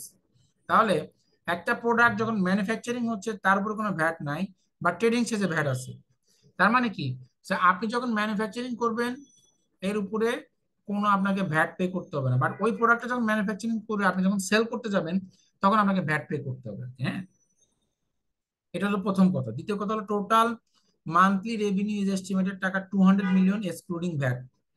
আপনার টোটাল রেভিনিউ হবে 200 মিলিয়ন ভ্যাট বাদ দিয়ে। The revenue is estimated based on the invoices to be raised by depot to the distributor, এবং এই রেভিনিউটা বেসড হচ্ছে ডিপো থেকে ডিস্ট্রিবিউটরের জন্য। The transfer price from factory to depot is usually fixed at 10% lower than the price from depot to distributor. আরো কি বললো, আপনার ট্রান্সফার প্রাইস ফ্যাক্টরি থেকে ডিপোতে পাঠাবে, মানে ফ্যাক্টরি থেকে যখন ঢাকা, চিটাগং, রাজশাহী, খুলনাতে পাঠাবে, হ্যাঁ, তখন কি করবে, তারা বলছে যে 10% আপনার হচ্ছে হলো ই প্রাইস হবে, হায়ার প্রাইসে। সো কোথায় ছিলাম আমরা, transfer price from factory depot is usually fixed at 10% lower প্রাইসে হবে আর কি। হ্যাঁ, this means the total margin or value addition of all depot level is estimated to be 10%। তার মানে সকল ডিস্ট্রিবিউটরের ক্ষেত্রে আমাদের মার্জিন হচ্ছে 10%, মানে 20 মিলিয়ন। আচ্ছা, কত আসে সেটা আমরা পরে দেখতেছি। Of revenue of 200 million 70% will be input cost. এই 200 মিলিয়নের মধ্যে 70% আমার ইনপুট কস্ট, এবং out of total input cost 60% of imported material. এই 70% তার মানে 140 মিলিয়ন, এর 60% হচ্ছে ইম্পোর্টেড র material and VAT exempted at the import stage, এবং এটার উপরে কোনো ভ্যাট ছিল না, ইম্পোর্ট স্টেজে এক্সেম্পটেড ছিল। And rest 40% input will be locally procured, বাকি 40% আপনি লোকালি কিনেছেন এবং যার উপর আপনি ভ্যাট দিয়েছেন।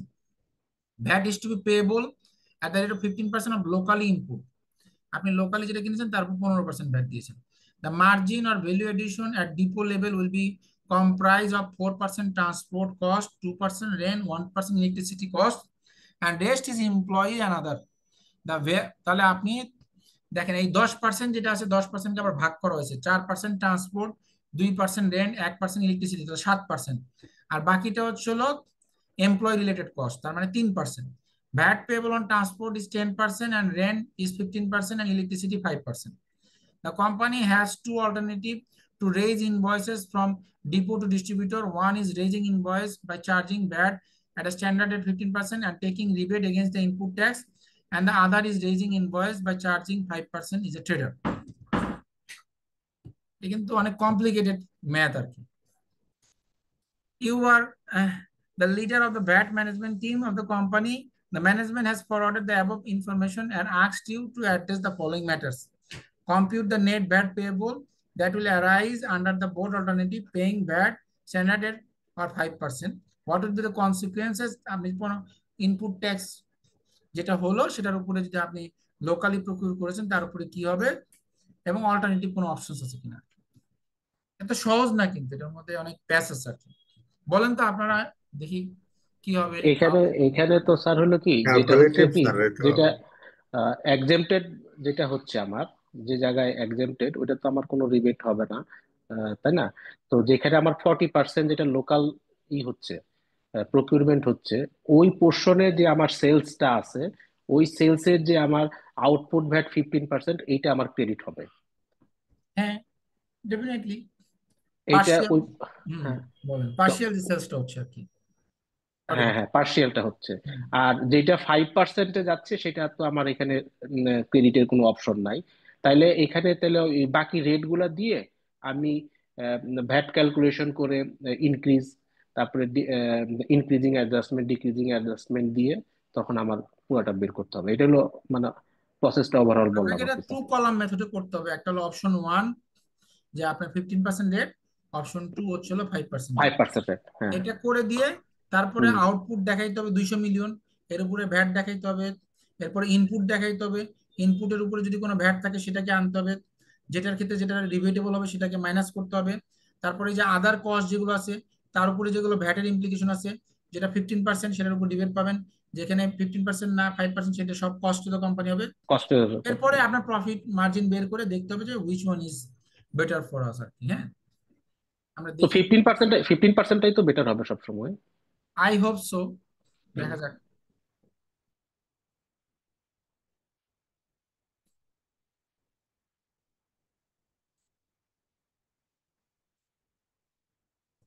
ওকে,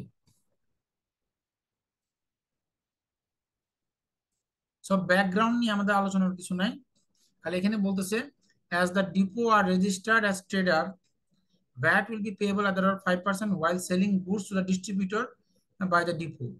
এই যে এখানে কিন্তু এই কথাটা বলা ছিল আর কি। এখানে এখানে আরেকটা জিনিস আছে স্যার, ডিস্ট্রিবিউটরের কাছে কোনো ভ্যাট ভ্যাট হবে না তো স্যার। হ্যাঁ, কারণ কি ডিস্ট্রিবিউটরকে তো আমরা ভ্যাট চার্জ করবো না। আসতেছি আমরা আস্তে আস্তে একটা একটা করে আসি। এখানে কি বলতেছে দেখেন, as the product of VAT exempted at the manufacturing stage, যেটা আমরা একটু আগে আলোচনা করলাম, no VAT will be payable while delivering the goods to the depot, যেটা আপনি বললেন আর কি। হ্যাঁ, যেহেতু VAT is exempted at the manufacturing stage, তাহলে কি হবে, no VAT payable while delivering the goods to the depot. As the company will use depot, there will be some margin or value addition at the depot stage, which is 10% of the depot selling price to distributor. The total margin or value addition that will create in all depot will be taka 20 million, which is 210%. As the depot are registered as a trader, VAT payable 5% while selling goods to the distributor by the depot. আসলে আমরা পুরো ওয়ার্কিংসটা দেখি, তারপর আমরা আরো বিস্তারিত আলোচনা করব।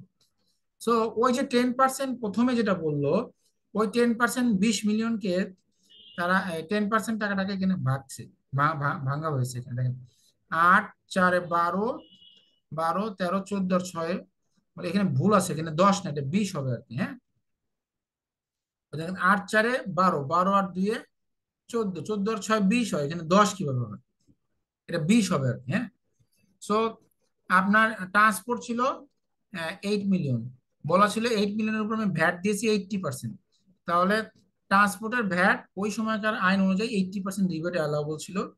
তাহলে আপনি ধরেন 0.64 মিলিয়ন আপনি রিবেট পাবেন, যেটা 15% যে অংশটুকু। এরপরে ডিপো রেন্ট, এর উপর আপনি ভ্যাট দিয়েছেন 15%, কিন্তু এটা রিবেটেবল না, কারণ ডিপো রেন্ট বা রেন্টের উপরে কোনো ভ্যাট রিবেট পাওয়া যায় না, রিমার্সে বলা আছে। ইলেকট্রিসিটি 2 মিলিয়ন, এর উপরে ভ্যাট হচ্ছে 1.1 মিলিয়ন, এটা রিবেটেবল, আপনি 100% পাবেন। এমপ্লয়ি কস্ট 6 মিলিয়ন, এমপ্লয়ি কস্টের উপর কোনো ভ্যাট নেই, সো এখানে রিবেটের কোনো ব্যাপার নেই। সো আলটিমেটলি টোটাল ভ্যাট হচ্ছিল 1.5 মিলিয়ন, তার ভিতরে রিবেটেবল হচ্ছিল 0.74 মিলিয়ন। এইটুকু ক্লিয়ার কিনা? এইটার সাথে সম্পর্ক হচ্ছিল এই যে এই অংশটুকু, এই যে এই অংশটুকুর আর কি। হ্যাঁ, এইটুকু এই রিকোয়ারমেন্টটুকুর মধ্যে থাকি আমরা, এইটুকু ক্লিয়ার কিনা আমরা? জি স্যার। আমরা একটা একটা করে আসি। এরপরে কি বলো, তাহলে আমাদের ভ্যালু ছিল দুই ক্ষেত্রে 200 মিলিয়ন, একটার ক্ষেত্রে 15%, একটার ক্ষেত্রে 5%। সেখান থেকে আমার আউটপুট ভ্যাট 15 এবং 5, সেই হিসাবে আউটপুট 30 মিলিয়ন, এখানে 10 million, less input VAT rebate এই যে 0.74 মিলিয়ন, আমি এখানে রিবেট পাবো, এখানে আমার রিবেটের কিছু নাই, তাহলে আমার নেট ভ্যাট পেবল আছে এখানে 29 মিলিয়ন আর এখানে 10 মিলিয়ন। সো আমরা দুইটা ক্যালকুলেশন আমরা বের করলাম। আমাদের কোশ্চেন কি ছিল, compute the net VAT payable that will arise under both alternatives. So আমরা এখানে নেট ভ্যাট পেয়েবল বোথ অল্টারনেটিভে কি আছে সেটা আমরা বের করলাম। এখানে 29 মিলিয়ন, এখানে 10 মিলিয়ন। এরপরে কি বলছে, what would be the consequence if the input tax credit that will be paid against the locally procured raw material. আসলে আমরা সেটা দেখি।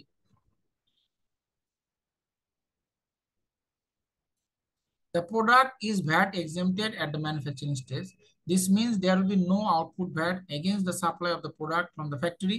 Hence, there is no scope to take rebate against the input tax that will be payable against the locally procured raw material. The input VAT will become the part of the cost. এই জন্যই আপনার এখানে 15% এর এখানে কিন্তু ভ্যাটটা বেশি হয়ে গেছে, কারণ আপনি কিন্তু এখানে শুধুমাত্র এই যে 20 মিলিয়ন যেটা আদার কস্ট আছে সেটা রিবেটটা পেয়েছেন। ইনপুটের র ম্যাটেরিয়ালের 60% এক্সাম্পটেড, বাট বাকি 40%-এর যে রিবেটটা ছিল সেটা কিন্তু আপনি পান নাই। যদি এটাকে পেতেন তাহলে এখানে কিন্তু আউটপুট ভ্যাটটা সিগনিফিকেন্টলি কমে আসতো, নেট ভ্যাটটা সিগনিফিকেন্টলি কমে আসতো। 40%টা পাবো না কেন স্যার? 40% তো আমার এখানে ফুল রেটে আমি আউটপুট ভ্যাট দিচ্ছি না। কোথায় 40%? ওইটা 15% দেয় না স্যার দাঁড়ান লোকাল দেখি, প্রকিউরিটি দাঁড়ান দাঁড়ান দাঁড়ান ক্ষেত্রে দাঁড়ান দাঁড়ান, একটু দেখি 15% দিয়ে আসা হয়েছে না এখানে কি বলছে, দাঁড়ান। এটা না, the revenue of 200 million, 70% will be input cost. Out of total input cost, 60% of imported material and VAT exempted from imported, rest 40% input will be locally procured. The VAT is payable at the rate of 15% on the locally procured. এখানে তো 40% আপনার প্রকিউরমেন্টের কথা, সেলের কথা তো বলা হয়নি। Sell আপনি কোথায় পেলেন? সেল নাই না, তাহলে সেল তো বলতেছি না স্যার। এটা তো আপনার 40% বলা হয়েছে আমি ইনপুটের ক্ষেত্রে, লোকালি প্রকিউর আর কি। হ্যাঁ, জি জি, ওইটা ক্রেডিট পাওয়া যাবে না স্যার? কোনটা? এই যে 40% যে লোকাল ইয়া কেনা হয়েছে স্যার, র মেটেরিয়াল কেনা হয়েছে স্যার 15% ব্যাট দিয়ে। এটা তো পাচ্ছেন না, কেন কারণ পাচ্ছেন না এটা তো সেটা স্যার, তো এটা তো ডিপুতে তো স্যার আপনি তো ভ্যাটটা দিচ্ছেন। ব্যাট ছাড়া যাইতেছে। আপনি এই যে এখানে দেখেন, এখানে হচ্ছিল ই VAT paid at standard rate, ই VAT paid at 5% at trader or depot stage আর কি। হ্যাঁ, আমরা দুইটার ভ্যাট তো দুই রকম, একটা হলো ডিপো আর একটা হলো আপনার হলো নর্মাল।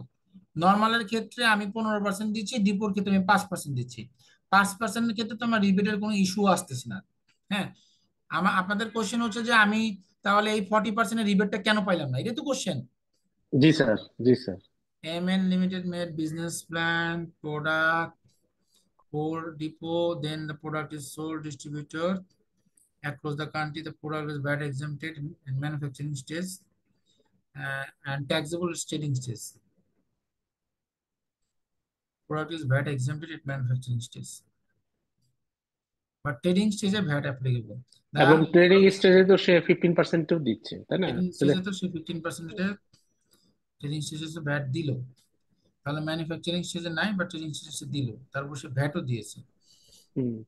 তাহলে আর করি, the total amount of the 1 million revenue estimated based on the invoice raised and depot by distributor. Therefore, the price from the factory and depot is usually 10% more, so and so. This means the margin is revenue 200 million, 70% of input, and cost 40% input locally procure and VAT is payable 50% locally procure. এটা তো পাওয়ার কথা। ওইটাই তো sir, ওইটাই তো। হ্যাঁ হ্যাঁ, ওইটাই তো বলছি পাওয়ার কথা। এটা তো এখানে কেন দিল না? দাঁড়ান দেখি তো এটা কি বলছে। দাঁড়ান, আমাদের যদি 15% সেল তাহলে না থাকে তাহলে তো আমরা পাইতাম যদি না, এটা ঠিক আছে। এখানে দেখি তাহলে আপনার টোটাল আছে কত? আপনার 200 মিলিয়ন না, 200 মিলিয়নের আপনার 70%। 70% না, হ্যাঁ 70%-এর আবার হলো আবার 40%। কত আসে দেখেন তো ক্যালকুলেট করে। 200 মিলিয়নের 70% আসে হচ্ছে 140 ইনটু 70%, 140 140 আবার হলো কত পার্সেন্ট বলেছে? 40%। তাহলে 56 উপরে 15%, তাহলে 8.4। তাহলে হিসাবে 8.4 মিলিয়ন এখানে আমার রিবেটে আসার কথা। জি জি জি, আসলে পারে তাহলে এটা আমার এখানে 29.26 থেকে আপনার হলো 20.86 হয়। তারপর এটা তো কম আসে, তারপরেও তো কম। হ্যাঁ তারপরে কম। তারপরে আমরা দেখি তাহলে এখানে কি বললো, The product of VAT exempted at manufacturing stage. This means there is no output VAT against the supply of the product from the factory. Hence, there is no scope of rebate against the input tax that will be payable against the locally procured raw material. This input VAT will be become part of the cost. এখানে এটা কেন বললো? The product is VAT exempted at manufacturing stage. আচ্ছা, manufacturing স্টেজে আপনার VAT exempted. This means there is no output VAT against the supply of product from the factory. আচ্ছা, এখানে একটা লজিক আছে। এখানে সেকশনে আছে স্যার এটা? বলেন। বলছে কোন সেকশনে আছে স্যার এটা? না, সেকশনে কি থাকবে? সেকশনে তো কনসেপচুয়ালি বলা থাকবে, আপনি এখানে ফ্যাক্টটাকে কনসিডার করতে হবে। বলছে যে প্রোডাক্টটা ম্যানুফ্যাকচারিং স্টেজে আপনার এক্সেম্পটেড। তো আপনি কি করেন? ম্যানুফ্যাকচারিং করে আপনি সেল করেন। তাহলে আপনি যখন একটা ম্যানুফ্যাকচারিং করার জন্য র মেটেরিয়াল কিনেছেন, যেহেতু ওটা ম্যানুফ্যাকচারিং স্টেজে এক্সেম্পটেড, তার মানে ওই ম্যানুফ্যাকচারিং রিলেটেড ইনপুটের উপরেও কিন্তু আপনি রিবেট পাবেন না, যেহেতু ম্যানুফ্যাকচারিং স্টেজে। বাট ট্রেডিং যখন করবেন, ট্রেডিং এর উপর আপনাকে আউটপুট ভ্যাট দিতে হবে, এটাই এখানে বলেছে। This means there is no output VAT against the supply of the product from the factory. Factory থেকে যখন আপনি সেল করতেছেন, তার উপর কোনো আউটপুট ভ্যাট নাই। যেহেতু ফ্যাক্টরি থেকে আউটপুট ভ্যাট নাই, সেহেতু আপনার ইনপুট ভ্যাটও এখানে আসবে না। Hence, there is no scope to take rebate against the input tax that will be payable against the locally procured raw material. The input VAT will become part of the cost. বিষয়টা বুঝছেন কিনা আপনারা বলেন?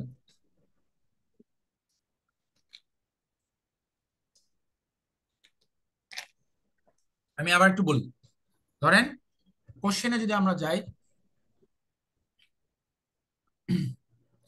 এখানে একটু এই যে এই পার্টটা দেখেন, এটা নিয়ে আমরা একটু আলোচনা করি। এই প্রথম পার্টটা বলতেছে কি, the product is VAT exempted at manufacturing stage and taxable at trading stage.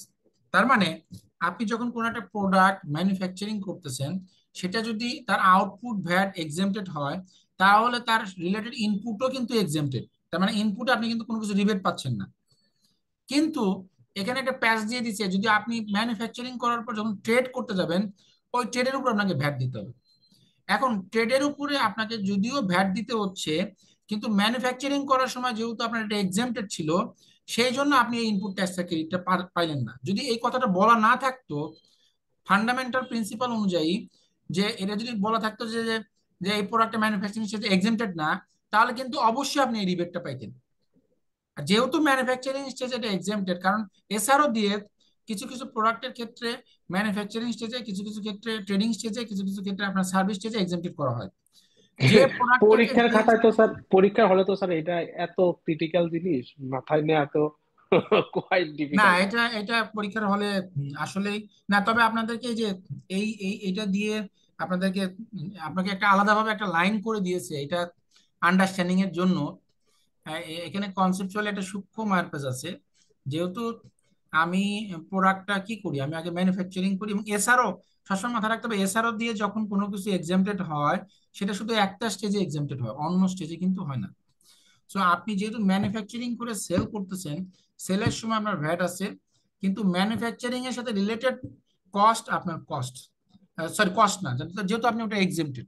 আর যদি এমন হতো যে এই প্রোডাক্টটা আপনার ম্যানুফ্যাকচারিং স্টেজে এক্সেম্পটেড না, ম্যানুফ্যাকচারিং স্টেজে হলো আপনার ট্যাক্সেবল, ট্রেডিং স্টেজে এক্সেম্পটেড, তাহলে কিন্তু এই ম্যানুফ্যাকচারিং রিলেটেড এই 40% রিবেট কিন্তু আপনি ঠিকই ক্লেম করতে পারতেন ম্যানুফ্যাকচারিং এর সেলের সাথে। এখানে দুই ভাবে এটাকে আলোচনা করা যাচ্ছে, এখানে একটা সূক্ষ্ম পার্থক্য আছে আর কি। বিষয়টা বোঝা গেল কিনা? জি স্যার। একটু কমপ্লিকেটেড, বাট বুঝতেছি স্যার, কিন্তু কমপ্লিকেশন অনেক আছে। আচ্ছা, এখানে বলছে যে কোনো অল্টারনেটিভ কোনো অপশনস আছে কিনা।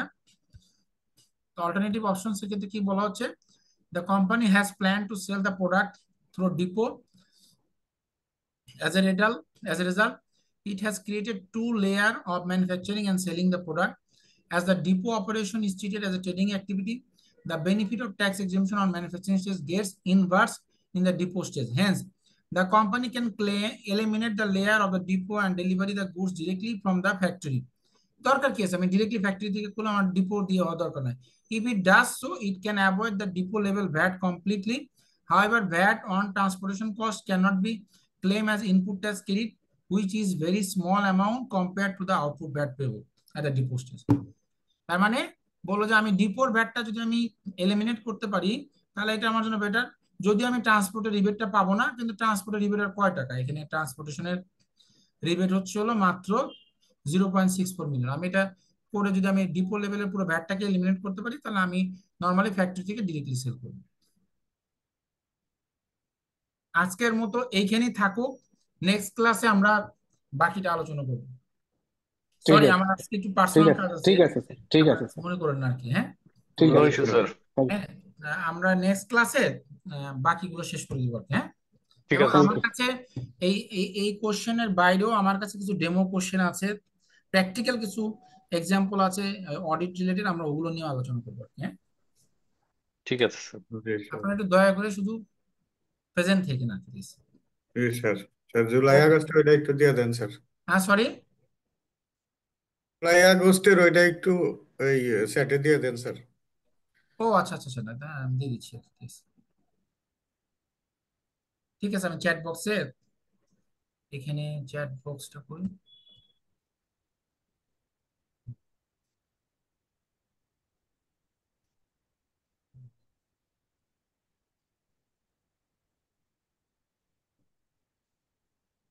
কোনটা যেন করলাম, জুলাই আগস্ট 2023 না? জি স্যার, যেটা শেষ হয়েছে সেটা। আমার কাছে যতগুলো আছে আমি সবগুলো দিয়ে দিয়েছি আপনাদেরকে, পরে আপনারা এটা সর্টিং করে নিন। দেন স্যার। ঠিক আছে স্যার।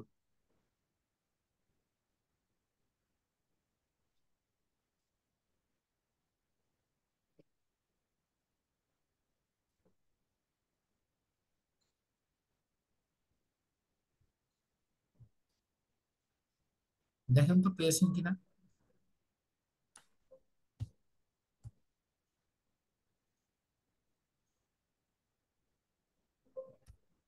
যাচ্ছে না কেন?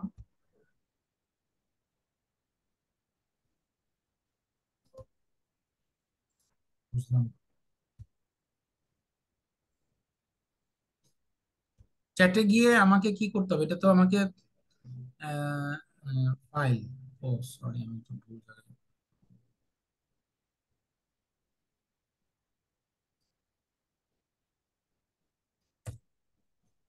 চেয়েছিলাম, যে একটু তাড়াতাড়ি বেরোবো, পারলাম না আর কি। আপনি পরে কাজ তাহলে পরে দিয়ে দেন স্যার। ঠিক আছে, অসুবিধা নেই। না, এটা যাচ্ছে না কেন বুঝলাম না আর কি। আপনি নেক্সট ক্লাস লাগবে না স্যার, এগুলো তো আছে, আমাদের তো আছে ওই ইয়েতে, ওয়েবসাইটে আছে স্যার, এটা পরে দিলেও হবে, আপনার নামাই নি বলি স্যার।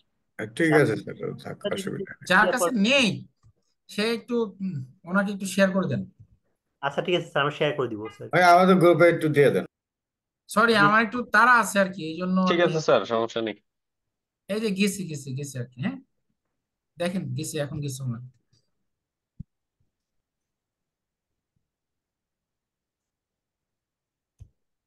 আর বুঝলাম না, যখন আমি অনেকগুলো ফাইল সিলেক্ট করছি তখন আপনার এটা সিলেক্ট হচ্ছে না। স্যার আসছে। আসছে তো, কিন্তু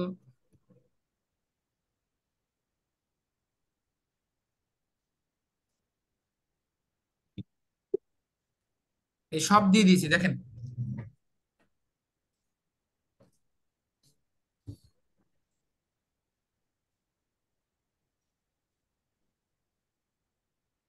পেয়েছেন? পেয়েছি স্যার। ওকে, হ্যাঁ, খোদা ঠিক হাফেজ। আছে স্যার। ঠিক আছে স্যার, খুদা হাফেজ। ভাই ডাউনলোড করে নি, তারপরে বন্ধ করেন। করেন করেন করেন, সব আছে।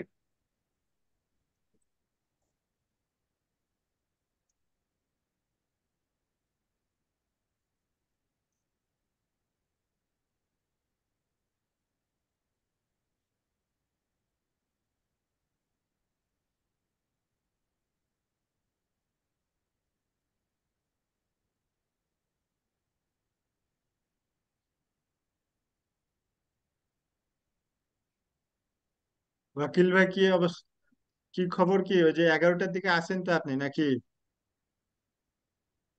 11টা বলতে ভাইয়া? ওই যে ফারের গ্রুপে আছেন আপনি? ও ফায়ারের গ্রুপে, হ্যাঁ, কিন্তু অ্যাক্টিভিটিস নাই তো এখনো। না, লিঙ্ক তো দিয়ে দিছে। 11টার দিকে হ্যাঁ, মিটে হবে, আর 100 জনের বেশি জয়েন করতে পারবে না। এই জন্য ধরেন যে আগে আগে ঢুকতে হবে। আচ্ছা। বুঝতে পারছি। হুম হুম, বুঝতে পারছি। কিন্তু এখনো তো পার্টিসিপেট, ওটা কি রাতে 11টার পরে ধরছেন নাকি? হ্যাঁ হ্যাঁ, রাত 11টা। আচ্ছা। আপনি এক কাজ করেন, এই যে এগুলো ডাউনলোড করে জিপ হুম, করে গ্রুপে দিয়ে দেন, সবচেয়ে ভালো হয়। ডাউনলোড করতেছি। হুম। আজকের ক্লাসে সব আপলোড করে দিব, আজকের ক্লাসের ড্রাইভ লিংকে গেলেই সব পাওয়া যাবে। আচ্ছা, আর ওই রেকর্ড গুলাও তো আপডেট করে দিতেছেন না? হ্যাঁ, রেকর্ড আপডেটেড। আপনি তো এত দূরে থাকেন, আপনার তো ডাকতেও ভয় লাগে, এত দূরে আসবেন আবার যাবেন। তাহলে আপনার সাথে দেখা করতাম। আপনার বাসা কোথায়? আমি তো মোহাম্মদপুরে থাকি। ও আচ্ছা, হ্যাঁ, তা তো বেশ দূর। লাইব্রেরিতে আসেন এমনি আইসিবি? না, আমি কখনোই লাইব্রেরিতে যাই নাই, মানে আমার বাসায় অনেক নিরিবিলি, মানে লাইব্রেরির মতোই, মানে বাসায় প্রেফার করি আর কি পড়াটা, কারণ আমার লাইব্রেরি যাওয়াটা অনেক ডিফিকাল্ট। তাহলে আপনার সাথে ডিজিটালি দেখা করতে হবে।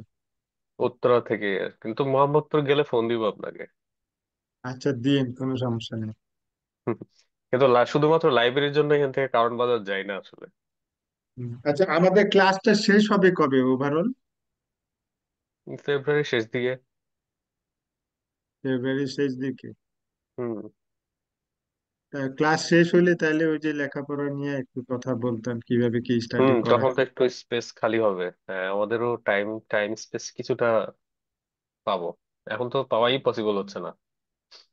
আমাদেরকে ইয়ার ঠিক দিছে ভাই, এই দেখি করতে হবে, জানালে পরীক্ষার হুম, ঠিক পরীক্ষা আছে, শীত তাহলে দিবে ডাউনলোড না? করে আপলোড করে দিন গ্রুপে, আর 11টার দিকে কথা হবে। ঠিক আছে। ইনশাল্লাহ। করি ওকে ভাই ভাইয়া, ঠিক আছে। 11টায় কি আছে আলী ভাই? ভাই, আলী ভাই, হ্যাঁ।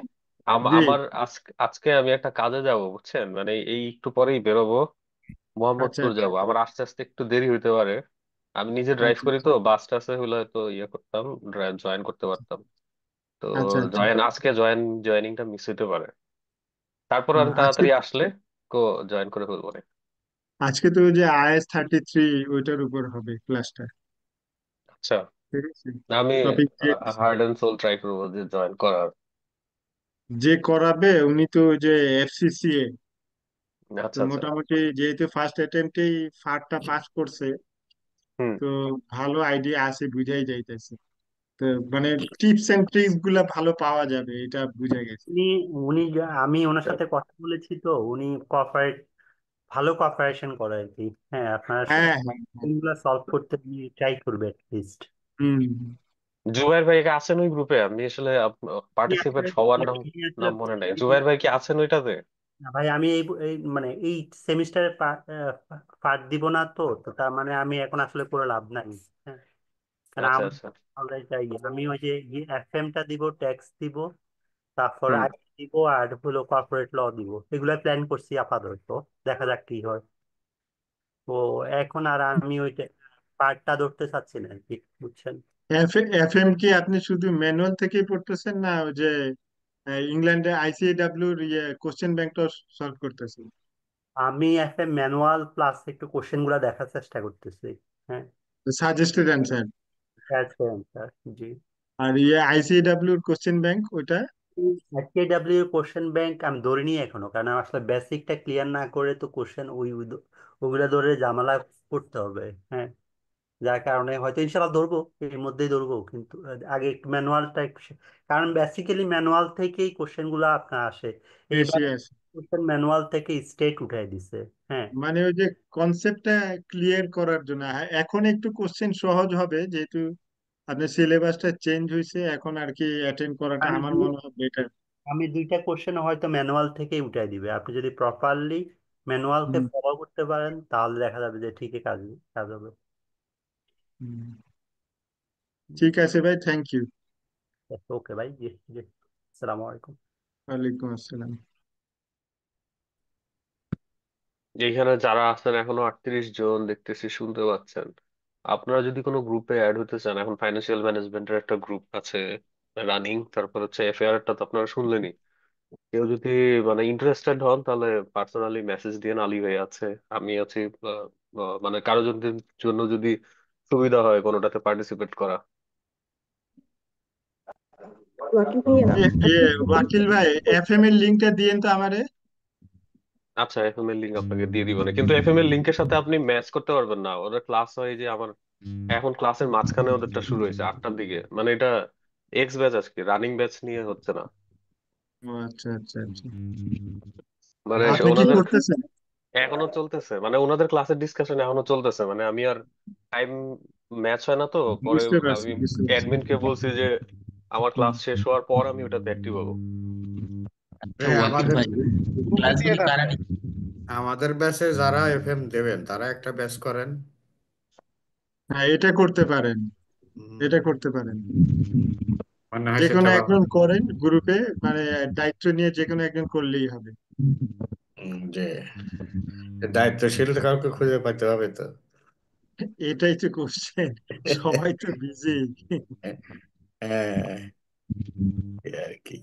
দেখেন নিজেদের মধ্যে কথা বলেন, আমরা আছি আচ্ছা, এখানে সমস্যা নেই। হ্যাঁ, জুবাইর ভাই কোন কোন সাবজেক্ট দিবেন বললেন?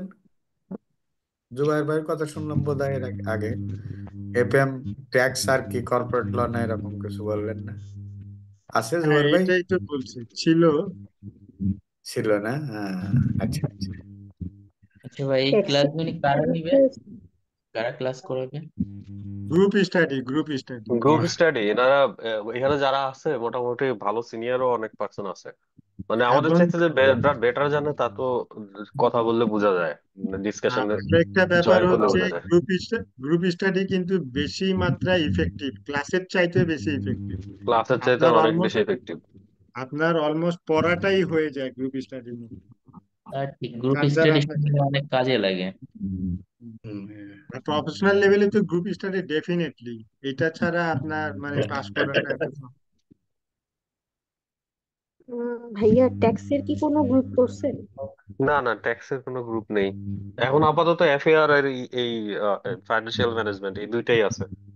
দুইটা রানিং অ্যাক্টিভ গ্রুপ আছে ফারে যেটা আমি রেগুলার অ্যাড ডিসকাশন হয়েছি হয়। 11টায়, দেখি কি করা যায়। আচ্ছা আচ্ছা, পারে অবশ্য আমি জয়েন করিনি একদিনও। আজকে ট্রাই করবো জয়েন করার। আজকে তো মনে হয় ফার্স্ট ডে ফারের, একটা যে গ্রুপ আজকে হলো আজকে। ফার্স্ট, আজকেই প্রথম। হ্যাঁ আজকেই প্রথম। আচ্ছা, তো ঠিক ঠিক আছে আছে তাহলে তাহলে। আজকের মতো শেষ হ্যাঁ করি। আর আজকে, ওই যে হ্যাঁ টাইমিং শেষ করি। টাইমিং ব্যাপারটা, মানে যারা যারা পরে গিয়ে আমরা আরো টাইমিং যেটা করব, যে এখন তো এফ এফ আর হচ্ছে ফাইন্যান্সিয়াল ম্যানেজমেন্ট, এরপরেও যদি টাইম স্লট খালি থাকে তাহলে ট্যাক্স নিয়ে একটা ইয়ে খুলবো, কিন্তু এই মুহূর্তে আর পসিবল না ক্লাস করে। ক্লাস শেষে হয়তো একটা শুরু করবো। তা আমার কাছে মনে হয় যে আমাদের এখানে যারা আছে, অ্যাক্টিভ যারা আছে, তারা মিলে একটা আলাদা গ্রুপ করতে হ্যাঁ, পারেন। অ্যাক্টিভ মানে গ্রুপে যে গিয়ে মানে কথা বলতে হবে বা পড়ে যাইতে হবে, একটু ডিসকাশন না যে হলে যে তো হয় না। সাবজেক্টই করুক, যে সাবজেক্ট নিয়ে দুক, আমি এখন হুম। একটা গ্রুপ করে রাখলে হবে কি, অনওয়ার্ড আমরা ডিসকাস করলাম বিভিন্ন সাবজেক্ট নিয়ে, যার যেটা আছে সেটা নিয়ে আমরা ডিসকাস করলাম। ঠিক আছে, কারণ A17 ব্যাচের এ সেকশনটা থাকলো আর কি তখন। এবং কমন গ্রুপ। ট্যাক্সেশনের তাহলে একটা গ্রুপ করে দিব না? ট্যাক্সেশনের যারা যারা ট্যাক্স পরীক্ষা দিবেন ট্যাক্সেশনের একটা গ্রুপ করে দিব না, যেহেতু এফএআর এফএমএস এই মুহূর্তে আছে, কিন্তু এই গ্রুপটা অ্যাক্টিভ হবে এর পর। ভাই এটা ক্লাস হ্যাঁ শেষ হওয়ার পরে এটা একটু ভালো ইয়ে করা যাবে আর কি।